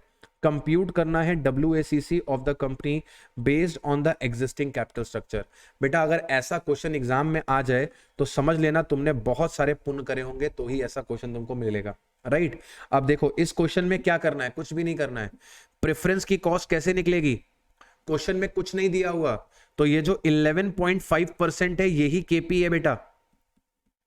जो 11.5% दे रखा है यही केपी है। केडी कैसे निकालोगे इस क्वेश्चन में, केडी कैसे निकालोगे, वेरी सिंपल, कोई इश्यू वैल्यू नहीं दी हुई है। इसके इंटरेस्ट रेट को आफ्टर टैक्स में कन्वर्ट कर दो, इसके इंटरेस्ट रेट को आफ्टर टैक्स में कन्वर्ट कर दो, ठीक है। भगवान तुमसे बहुत प्रसन्न होंगे तभी तुमको ऐसे क्वेश्चन मिलने वाले हैं। 6.50%। एवरीवन, हमें क्वेश्चन में प्रेफरेंस का इशू प्राइस नहीं पता था, 11.5% को ही केपी मान लिया। हमारे पास डिबेंचर्स का इशू वैल्यू मार्केट प्राइस नहीं गिवन था, 10% का रेट गिवन था, उसको आफ्टर टैक्स में कन्वर्ट करा, निकल आया। अब के निकालना कितना मुश्किल है इसके अंदर बताओ। 200 रुपए का प्राइस गिवन है, 10 रुपए का एक्सपेक्टेड डिविडेंड गिवन है, 5% की ग्रोथ रेट गिवन है। अगर इसको सॉल्व कर लेंगे तो के कितना निकल आएगा बेटा, इसको सॉल्व कर लेंगे तो के कितना निकल आएगा, 10%। कैसे, 10/200 मल्टीप्लाइड बाय 100 प्लस ग्रोथ 5% की। WACC निकल आएगी बच्चे, WACC निकल आएगी। वेट्स यूज कर लोगे सर से, वेट्स यूज कर लोगे इधर से, WACC निकल आएगी। इसके बाद क्वेश्चन कहता है कंप्यूट करना है नया WACC। कंपनी ने रेस किया है एडिशनल 50 लाख डेप्ट by issuing 12% debenture. This would result in increasing the expected equity dividend to 12.40 and leave the growth rate unchanged, but the price of equity share will fall to ₹160 per share. पहली चीज तो मुझे ये बताओ, question में क्या तुमसे marginal cost of capital मांग रहा है कि weighted average cost of capital मांग रहा है? क्वेश्चन में मार्जिनल मांग रहा है कि टोटल मांग रहा है? क्वेश्चन में मार्जिनल की डिमांड है कि टोटल की डिमांड है? सर टोटल की डिमांड है, एडिशनल की नहीं मांग रहा। वो कह रहा है कि कंपनी ने नया डिबेंचर का कर्जा ले लिया है, कंपनी ने नया डिबेंचर का कर्जा ले लिया है, नई WACC मांग रहा है आपसे, न्यू WACC। जब आप न्यू WACC निकालेंगे तो आपको केई रिवाइज करनी पड़ेगी, आपको केई रिवाइज करनी पड़ेगी। D1/P0 plus G। Expected dividend कह रहा है कि बढ़ जाएगा, एक्सपेक्टेड डिविडेंड 12.40 हो जाएगा, मार्केट प्राइस 160 हो जाएगा। मतलब नया कर्जा ले आओगे तो इक्विटी होल्डर डिविडेंड ज्यादा मांगेंगे, और नया कर्जा लाने की वजह से तुम्हारे पास इक्विटी की कॉस्ट बढ़ जाएगी, मतलब प्राइस गिर जाएगी और ग्रोथ में कोई चेंज नहीं आएगा। 12.4 डिवाइड बाय 160 प्लस 5, 12.75%। आपके पास नई केई 12.7% निकल आएगी। आपके पास नई केडी नया पैसा कहां से लेकर आ रहे हो, नई डेप्ट से लेकर आ रहे हो, 50 लाख रुपए, 12% के डिवेंचर्स हैं, तो नई केडी कितनी हो जाएगी, 12%, 1 - 0.35, 12 × 0.65, 7.8%। अब WACC निकालनी है, WACC निकालनी है। केडी एग्जिस्टिंग केडी की कॉस्ट कितनी आ रही थी, 6.5%। केडी न्यू, नई केडी की कॉस्ट कितनी आ रही है, 7.8%। केपी 11.50%, केई 12.75%।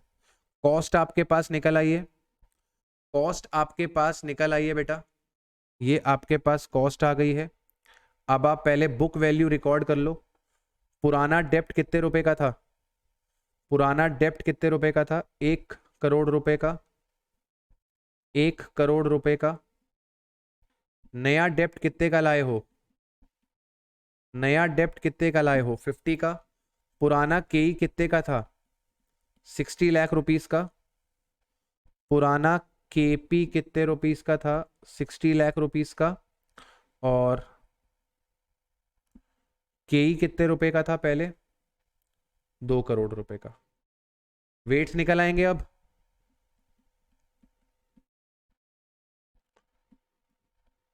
वेट्स निकल आएंगे, जो भी वेट निकलेगा उस वेट का मल्टीप्लाई कॉस्ट से कर दीजिएगा और आपके पास केओ निकल कर आ जाएगी। एवरीवन हो जाएगा, हो जाएगा ना, ना निकले मुंह से, ठीक है। देखिए एग्जिस्टिंग में 10%, केडी में 6.5%, कॉस्ट निकाल ली इन्होंने, एग्जिस्टिंग की कॉस्ट निकाली इन्होंने यहाँ पर, और फिर आपकी जो नई केडी आई है, नई केडी आई है 7.8%, रिवाइज्ड इक्विटी आई है 12.75%, टोटल 4 करोड़ 10 लाख रुपए की कैपिटल, नए वेट्स निकल आएंगे, नई कॉस्ट निकल आएगी। ठीक है दोस्त, चलो अब पास्ट एग्जाम देख लें क्या, पास्ट एग्जाम देख लें।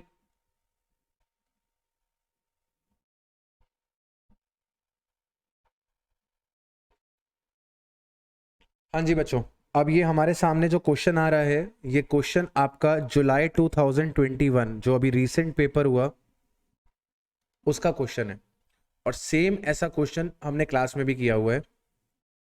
Following are the informations of TT limited. हमारे पास ईपीएस गिवन है 10 रुपए का, डीपीएस गिवन है 6 रुपए का, एक्सपेक्टेड ग्रोथ रेट हमें गिवन है 6% की, करंट मार्केट प्राइस हमें गिवन है 120 का, टैक्स रेट हमारे पास 30% का गिवन है, रिक्वायरमेंट ऑफ एडिशनल फाइनेंस हमें 30 लाख रुपीस की जरूरत है। 30 लाख में पैसा कैसे आएगा, डेप्ट इक्विटी रेशियो यूज किया जाएगा 2:1, मतलब अगर हमें 30 लाख रुपए चाहिए, अगर हमें 30 लाख रुपए चाहिए तो इस 30 लाख का इक्विटी से कितना आएगा बेटा, सर इक्विटी से आएगा आपके पास डेप्ट equity ratio for additional finances 2:1, तो डेप्ट से हमारे पास पैसा आएगा 20 लाख और इक्विटी से हमारे पास पैसा कितने का आएगा, सर इक्विटी से हमारे पास पैसा आएगा 10 लाख का। अब यहां पर वो आपसे क्या बोल रहा है, कह रहा है कि सर अगर आपको डेप्ट लेनी है तो 5 लाख रुपए तक की डेप्ट आपको 10% की पड़ जाएगी, मतलब कि इस 20 लाख में से 5 लाख की डेप्ट आपको 10% पे मिल जाएगी, 5 लाख के ऊपर 10 लाख तक की डेप्ट आपको 9% पे मिल जाएगी, मतलब कि अगले 5 लाख पे, अगले 5 लाख पे कर्जा 9% पे मिलेगा, और 10 लाख के ऊपर, 10 लाख के ऊपर आपको 8% से कर्जा मिलेगा। तो अगर हमको 20 लाख रुपीस चाहिए तो हम पहले 5 लाख पे 10% से ब्याज उठाएंगे, मतलब लोन उठाएंगे, फिर अगले 5 लाख पे 9% से लोन उठाएंगे, और बचे हुए 10 लाख पे 8% से लोन उठाएंगे। Assuming that there is no reserves and surplus available in TT, मतलब कि ये पूरे के पूरे 10 लाख रुपए कहां से आएंगे, ये पूरे के पूरे 10 लाख रुपए इक्विटी शेयर कैपिटल से आएंगे। आपको नए शेयर इशू करने पड़ेंगे, आपको नए शेयर इशू करने पड़ेंगे।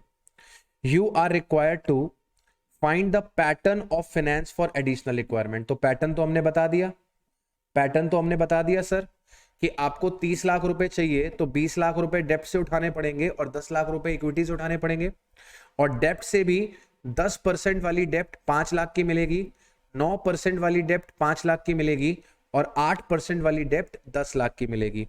फिर इसके बाद उसने आपसे पूछा कि post tax average cost of additional डेप्ट कितना आएगा। Post tax average cost of additional डेप्ट कैसे आएगा, बड़े ध्यान से देखिएगा।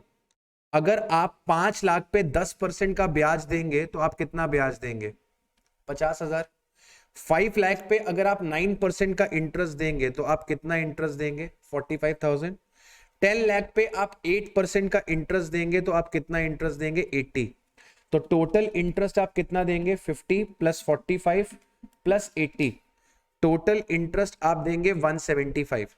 175 का इंटरेस्ट आप कितने लाख रुपए के डेप्ट पे दे रहे हैं, 20 लाख के डेप्ट पे दे रहे हैं, तो divide by 20 lakh multiplied by 100, तो आपकी जो इंटरेस्ट की कॉस्ट आ रही है वो 8.75% आ रही है, लेकिन ये बिफोर टैक्स है, बिफोर टैक्स है, और इसने आपसे पोस्ट टैक्स मांगा है, और क्वेश्चन में टैक्स रेट आपको बताया ही नहीं गया क्या, क्वेश्चन में आपको टैक्स रेट बताया गया 30%, तो आपके पास 8.75% मल्टीप्लाइड बाय 1 माइनस 0.30, तो 8.75 का 70%, आपके पास पोस्ट टैक्स कॉस्ट ऑफ डेप्ट कितनी आ जाएगी? 6.125%। क्वेश्चन ने आपसे कहा है कि इक्विटी की कॉस्ट निकालो। इक्विटी की कॉस्ट कैसे निकलेगी? सर क्वेश्चन में डीपीएस दिया हुआ है, डीपीएस को अपन D0 मानेंगे, डीपीएस को अपन D0 मानेंगे। अब अगर ये D0 है तो D1 निकालना पड़ेगा। D1 कैसे निकलेगा? 6 multiplied by 1.06 divided by current market price 120 plus 0.06। तो 6 इंटू 1.06 डिवाइड बाय 120 प्लस 0.06, 11.30%। 11.30% आपके पास निकल कर आएगा मेरे बच्चे। 11.30% आपके पास क्या निकल कर आएगा? ये आपके पास निकल कर आ जाएगा KE। अच्छा, ऐसा भी हो सकता था कि आप इसे D1 मान लें, ऐसा भी हो सकता था कि आप इसे D1 मान लें। अगर आप इसे D1 मान लेते तो उस केस में आपका आंसर निकलता 11%, उस केस में आपका आंसर निकलता 11%। लेकिन समझदारी यही है कि अगर आपको वो DPS बता रहा है तो DPS का मतलब D0 है, DPS का मतलब D0 है। इसके बाद कैलकुलेट करना था overall weighted average cost of additional finance. अब मुझे बताओ, क्या वो ओवरऑल कॉस्ट मांग रहा है कि मार्जिनल कॉस्ट मांग रहा है? क्या वो ओवरऑल कॉस्ट मांग रहा है कि मार्जिनल कॉस्ट मांग रहा है? बोलो ना बच्चे, ओवरऑल कॉस्ट मांग रहा है कि मार्जिनल कॉस्ट मांग रहा है? सर मार्जिनल कॉस्ट मांग रहा है। अब तेरे पास डेप्ट की कॉस्ट भी है 6.125, तेरे पास इक्विटी की कॉस्ट भी है 11.30, तेरे पास वेट भी है 2:1 का। क्या मार्जिनल कॉस्ट निकल आएगी? क्या मार्जिनल कॉस्ट निकल आएगी? ये देखो, केडी निकला आपके पास 6.125, केई आपके पास निकला 11.3%, आपके पास इक्विटी का वेट 1/3, डेप्ट का वेट आपके पास 2/3, आपके पास ओवरऑल कॉस्ट निकल कर आ जाएगी। बोलो दोस्त, 10 नंबर हलवा थे ये वाले, 10 नंबर हलवा थे ये वाले। हो जाएगा? आगे बढ़ जाऊं बेटा? सर जुलाई 21 कर लिया, अब देखो जैन 21 में क्या आया था। अभी जैन 21 में मैं रुक के आता हूं, इसमें मुझे एक चीज समझानी पड़ेगी आपको। जैन 21 से पहले पेपर हुआ था बेटा नवंबर 20 में, और नवंबर 20 में शायद से कॉस्ट ऑफ कैपिटल से कुछ नहीं आया है।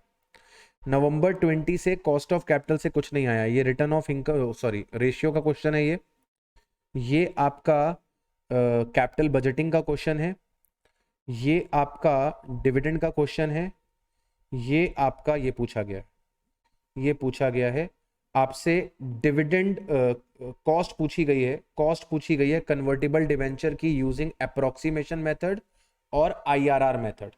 तो उसने आपसे अप्रोक्सीमेशन भी पूछ लिया, मतलब फॉर्मूले वाला, और उसने आपसे इंटरनल रेट ऑफ रिटर्न यानी कि YTM वाला भी पूछ लिया। टीटी लिमिटेड ने इश्यू करे थे 20,000 10% convertible debentures of ₹100 each with a maturity period of 5 years. At maturity, the debenture holder will have the option to convert debentures into equity shares of the company in the ratio of 1:5, that is 5 shares for each debenture. The current market price of the equity per share is 20 each, and historically the growth rate of the share is 4% per annum. Assuming tax rate 25%, compute the cost of 10% convertible debenture using approximation method and internal rate of return method.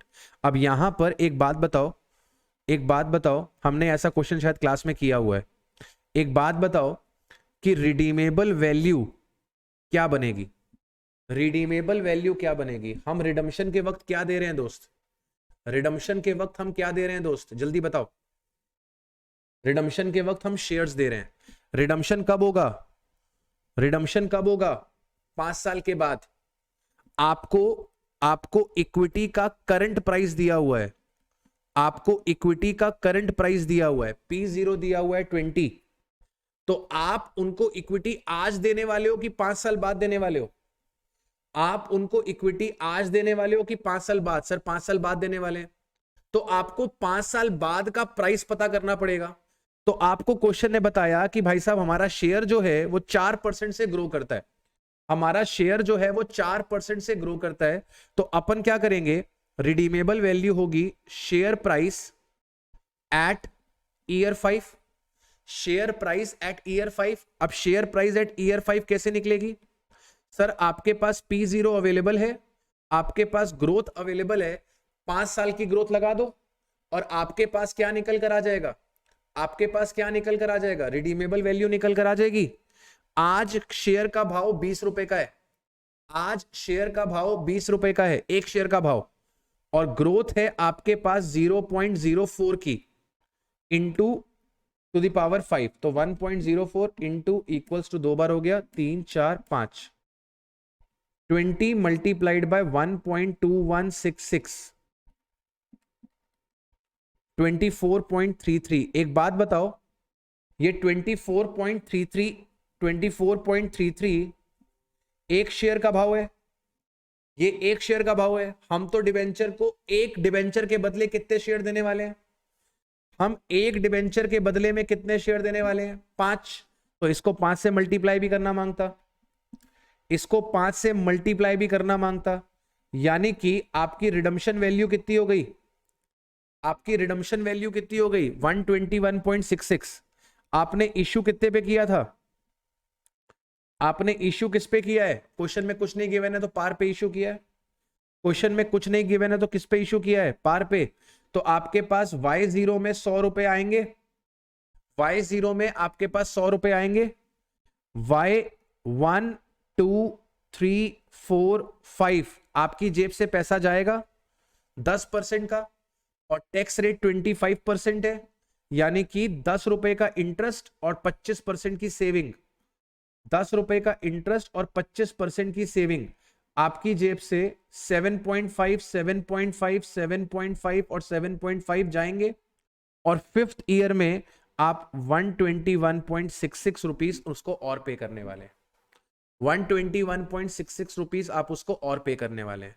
तो अगर मैं approximation method लगाऊं तो approximation method में मेरे पास क्या आएगा? 10 1 minus 0.25 plus 121.66 minus 100 divided by 5 whole divided by 100 plus 121.66 का average multiplied by 100।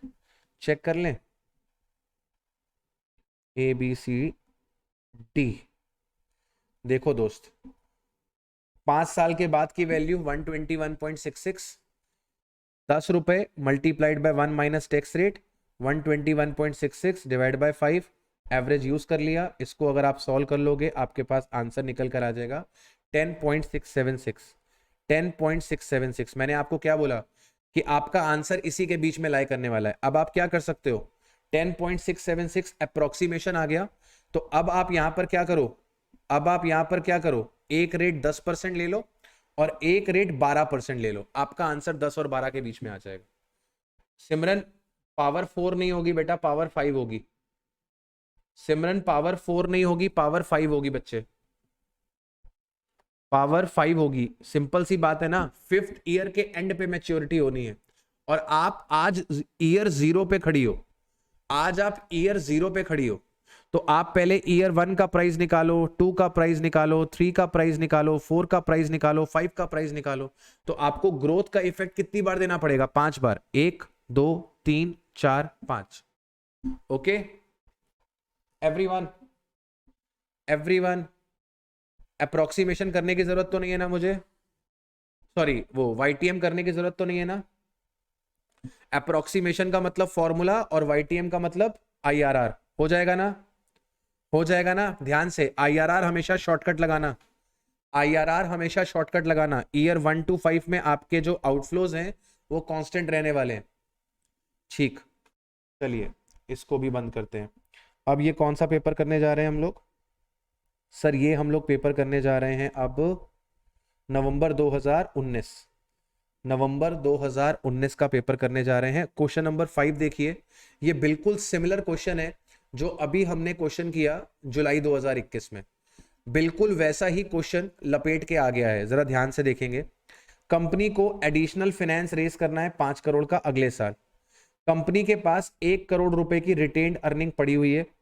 Further details are as follows. The amount will be raised by equity and डेब्ट इन द रेशियो ऑफ 3:1। तो 5 करोड़ में equity कितनी होगी? 5 करोड़ में इक्विटी कितनी होगी? 3/4, 3.75। और डेप्ट कितनी होगी? डेप्ट कितनी होगी? 1.25। अब आगे क्या कहता है? The additional issue of equity share will result in price पर शेयर फिक्स्ड एट ₹25। तो आपको ये क्या दे दिया गया है? P0। द डेप्ट capital raised by way of term loan will cost 10% for first 75 lakh and 12% for the next 50 lakh। तो आपको 1,25,00,000 रुपए चाहिए। आपको 1,25,00,000 रुपए चाहिए। 1,25,00,000 में 75 लाख तक का कर्जा 10% पे मिलेगा। 75 लाख के ऊपर 50 लाख का कर्जा 12% से मिलेगा। आपका next expected dividend on the equity share is ₹2 per share. आपको क्या दिया हुआ है? D1। Dividend expected to grow at the rate of 5%। Income tax का रेट दिया हुआ है 25%। आपको डिटरमाइन करना है अमाउंट ऑफ इक्विटी एंड डेप्ट for raising the additional finance. ये तो हमने कर लिया, ये तो हमने कर लिया। इक्विटी से पैसा कितना आएगा? 3.75। यहां से पैसा कितना आएगा? 1.25। ठीक है। डिटरमाइन करनी है post tax average cost of डेप्ट। तो भाई साहब आपने 75 लाख का कर्जा लिया है 10% पे, तो 75 लाख पे आप 7.50 लाख का इंटरेस्ट देंगे। 50 लाख का कर्जा आपने लिया है 12% पे, आप 6 लाख रुपए का इंटरेस्ट देंगे। टोटल इंटरेस्ट आप देंगे 13.5 लाख का। कितने रुपए के कर्जे पे? 125 लाख के कर्जे पे। 125 लाख के कर्जे पे आप 13.5 लाख का इंटरेस्ट देने वाले हैं। 13.5 डिवाइड बाय 125। आपका बिफोर टैक्स जो कॉस्ट आ रहा है वो 10.80 आ रहा है। टैक्स रेट 25% है, तो इसका टैक्स सेविंग क्लेम कर लो। टैक्स सेविंग क्लेम कर लो। आपके पास 8.10% की कॉस्ट निकल कर आ जाएगी। 8.10% की कॉस्ट निकलकर आ जाएगी। राइट। इसके बाद क्वेश्चन की डिमांड क्या है बेटा? डिटरमाइन करनी है cost of retained earning and cost of equity. बताओ भाई, रिटेन्ड अर्निंग की और इक्विटी की एक ही कॉस्ट निकलेगी कि अलग अलग निकलेगी? रिटेन्ड अर्निंग और इक्विटी की एक ही कॉस्ट निकलेगी कि अलग अलग निकलेगी? जल्दी से सोच के बताओ। रिटेन्ड अर्निंग की और कॉस्ट ऑफ इक्विटी की एक ही कॉस्ट निकलेगी कि अलग अलग निकलेगी? जल्दी से दोस्त, क्वेश्चन एक बार रीड कर लो आप लोग। एक बार क्वेश्चन रीड कर लो, कोई जल्दी नहीं है। इन दोनों की एक ही कॉस्ट निकलनी है कि अलग अलग निकलनी है बेटा? सर एक ही कॉस्ट निकलेगी, एक ही कॉस्ट निकलेगी। क्यों? क्योंकि क्वेश्चन में फ्लोटेशन कॉस्ट के नाम की कोई चीज नहीं है। क्वेश्चन में फ्लोटेशन कॉस्ट के नाम की कोई चीज नहीं है। जो कॉस्ट ऑफ इक्विटी है वही कॉस्ट ऑफ रिटेन्ड अर्निंग है। राइट। 25 रुपए का P0 है, 25 रुपए का P0 है, 2 रुपए का D1 है और 5% की ग्रोथ है। तो 2 डिवाइड बाय 25 इंटू 100 प्लस 5, 13% की कॉस्ट ऑफ इक्विटी और कॉस्ट ऑफ रिटेन्ड अर्निंग आ जाएगी। 13% की cost of equity and cost of retained earning आ जाएगी 13.4। अब देखो यहां पर इंस्टीट्यूट गलती कर गया कि नहीं कर गया? इंस्टीट्यूट यहां पर गलती कर गया कि नहीं कर गया? देखो बेटा, क्वेश्चन में यहां क्या लिखा हुआ था? यहां पर ये क्या लिखा हुआ था? यहां पर क्या लिखा हुआ है? बोलो, इधर क्या लिखा हुआ है? Expected dividend. अगर ये एक्सपेक्टेड डिविडेंड है तो इस पे ग्रोथ का इफेक्ट आना चाहिए क्या? अगर ये एक्सपेक्टेड डिविडेंड है तो क्या इस पे ग्रोथ का इफेक्ट आना चाहिए क्या? क्वेश्चन में इन्होंने लिख कर भी नहीं बताया, इन्होंने लिख कर भी नहीं बताया। फिलहाल आप इधर इसको D0 नहीं मानेंगे, ये D0 नहीं होगा दोस्त, ये आपका D1 ही होगा। एजम्पशन की बात नहीं है इसमें, कोई एजम्पशन की बात ही नहीं है। जब क्वेश्चन में आपको एक्सपेक्टेड डिविडेंड दिया हुआ है तो दैट मीन्स कि वो D1 है। यहां पर इंस्टीट्यूट गलती कर गया है। राइट। तो यहां पर 2 रुपीज के हिसाब से कैलकुलेशन होनी चाहिए थी। बोलो दोस्त, क्लियर हुआ? जो KE निकलेगा वही आपका KR निकलेगा, जो KE निकलेगा वही आपका KR निकलेगा। And once you have KE and KR, you have to just write down their weights and multiply with them and find the cost of capital. बोलो सर। बेटा इसमें लिखने वाली कोई बात ही नहीं है, इसमें लिखने वाली कोई बात ही नहीं है। ज्यादा है तो आप एक नोट डाल सकते हो कि as it is given in the question it is expected dividend, it means that it is D1। इसमें कोई लिखने वाली बात है ही नहीं। Right everyone? ठीक है, अब हम बात करते हैं जैन 2021 के क्वेश्चन की, जिसको मैंने अभी रोक लिया था। जैन 2021 वाले क्वेश्चन की जिसको मैंने रोक लिया था। The question is very very easy, the question is very very easy. 10 number का क्वेश्चन आया था, लेकिन इस क्वेश्चन में इंस्टीट्यूट ने थोड़ा सा गड़बड़ किया। क्या गड़बड़ किया मैं वो आपको दिखाना चाहूंगा। The capital structure of PQR is given. 10% debenture 3 lakh के हैं, 12% प्रेफरेंस 250 के हैं, इक्विटी शेयर कैपिटल 5 लाख का है, 100 रुपए पर डिवेंचर रिडीमेबल है एट पार, 2% का फ्लोटेशन कॉस्ट है, 10 ईयर की मैच्योरिटी है, मार्केट प्राइस 110 रुपए का गिवन है। 100 रुपए के प्रेफरेंस है, रिडीमेबल है एट पार, 3% का फ्लोटेशन कॉस्ट है, 10 ईयर्स की मैच्योरिटी है, मार्केट प्राइस है उनका 108। इक्विटी शेयर 4 रुपए का फ्लोटेशन कॉस्ट है, मार्केट प्राइस है 25 का, नेक्स्ट ईयर का एक्सपेक्टेड डिविडेंड है 2 रुपए पर शेयर का, एनुअल ग्रोथ है 5% की, firm has a practice of paying all the earnings in the form of dividend, corporate tax rate दिया हुआ है। एक बात बताओ, हमें WACC निकालनी है केवल मार्केट वैल्यू वेट से। तो सबसे पहले ये 3 लाख का मतलब 3000 डिवेंचर है, ये 2,50,000 का मतलब 2500 प्रेफरेंस है, और ये आपके पास 50,000 शेयर्स हैं। राइट, मार्केट वैल्यू निकालने के लिए 110, 108 एंड 25, इनसे इनका मल्टीप्लाई हो जाएगा। इसमें कोई डाउट है? इसमें कोई डाउट है? ये हमारे पास क्या निकल कर आ जाएगी? Market value. कोई डाउट नहीं है। केई निकालेंगे, केई कैसे निकलेगी? सर केई में हमारे पास एक्सपेक्टेड डिविडेंड 2 रुपए का गिवन है, मार्केट प्राइस 25 का गिवन है, 4 रुपए की फ्लोटेशन गिवन है, मल्टीप्लाइड बाय 100 प्लस जी आपके पास 5% का गिवन है। तो 2 डिवाइड बाय 21 इंटू 100 प्लस 5, 14.52%। इसमें कोई दिक्कत है? इसमें कोई दिक्कत है बेटा? इसमें भी कोई दिक्कत नहीं है। ये भी इजी था सर, इसमें भी कोई दिक्कत नहीं है। अब परेशानी बताएं मुझे कहां पर है?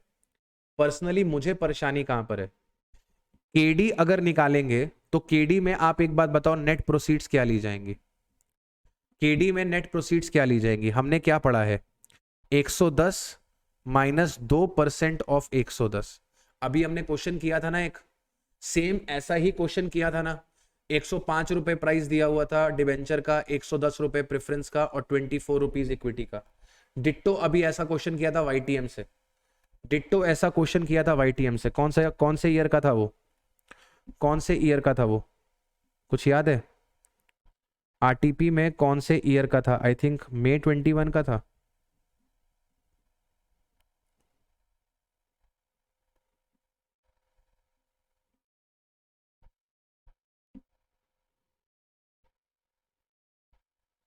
ये November 20 का, November 20 का। ये जो क्वेश्चन अभी देख रहे हो आप लोग सामने, हमने ऐसा क्वेश्चन किया कि नहीं किया? ये वाला क्वेश्चन और जो क्वेश्चन अभी आप देख रहे हो बिल्कुल सेम है। बस इस वाले क्वेश्चन में क्वेश्चन ने स्पेसिफिकली क्या डिमांड किया था? यहां पे क्वेश्चन ने स्पेसिफिकली क्या डिमांड किया था कि डिबेंचर्स की और प्रेफरेंस की कॉस्ट निकालने के लिए किसका इस्तेमाल करना? डिबेंचर्स की और प्रेफरेंस की कॉस्ट निकालने के लिए किसका इस्तेमाल करना? YTM का इस्तेमाल करना। अब इस क्वेश्चन का अगर आप सॉल्यूशन देखो तो इंस्टीट्यूट ने नेट प्रोसीड्स में क्या लिया था? इंस्टीट्यूट ने नेट प्रोसीड्स में क्या लिया था बेटा? सर इंस्टीट्यूट ने नेट प्रोसीड्स में मार्केट प्राइस माइनस फ्लोटेशन, और फ्लोटेशन उसने किस पे निकाली थी? मार्केट प्राइस पे। प्रेफरेंस में देख लो, प्रेफरेंस में देख लो, यही किया हुआ है। Market price minus flotation, market price 110, 2% of 110। यहां पर अगर आप देखो डिबेंचर्स में तो 105 माइनस 4% ऑफ 105। इंस्टीट्यूट का मॉड्यूल उठा के देखो तो मॉड्यूल में भी हर जगह पे नेट प्रोसीड्स का मतलब क्या है? करंट मार्केट प्राइस है। हर जगह पे नेट प्रोसीड्स का मतलब क्या है? करंट मार्केट प्राइस है। आप उठा के एक एक इलस्ट्रेशन चेक कर सकते हो इंस्टीट्यूट का। लेकिन इंस्टीट्यूट ने इस वाले पर्टिकुलर क्वेश्चन में इस पर्टिकुलर क्वेश्चन में इंस्टीट्यूट ने नेट प्रोसीड्स 100 रुपए ले लिए, फ्लोटेशन कॉस्ट इसकी निकाल दी है। बताओ ये गलत हुआ कि नहीं हुआ? ये ना इंसाफी हो रही है कि नहीं हो रही है? सॉल्यूशन दिखाऊं आपको मैं? ये देखिए, रिडीमेबल वैल्यू पार वाली और नेट प्रोसीड की वैल्यू 100 माइनस 2%, नेट प्रोसीड की वैल्यू 100 माइनस 3%। बात समझ रहे हो? तो इंस्टीट्यूट ने यहां पर गलती कर दी है, इन्होंने इस एजम्पशन से ये सॉल्व कर दिया है कि नेट प्रोसीड 100 रुपए की है, उन्होंने मार्केट प्राइस को इग्नोर कर दिया। उन्होंने मार्केट प्राइस को क्या कर दिया है बेटा? इग्नोर कर दिया है, राइट? तो आप इस क्वेश्चन को अगर एग्जाम में सॉल्व करके आएंगे, दो तरीके हो सकते हैं। या तो अगर सेम ऐसा ही क्वेश्चन छप के आ जाए, सेम ऐसा ही क्वेश्चन छप के आ जाए, वाईटीएम नहीं मांगा है, वाईटीएम नहीं मांगा है, तो आप भी 100 रुपए पे कैलकुलेशन कराना, या फिर समझदार बनना और एक नोट डालना कि हमने मार्केट प्राइस को क्या माना है? नेट प्रोसीड्स माना है। बात समझ रहे हैं?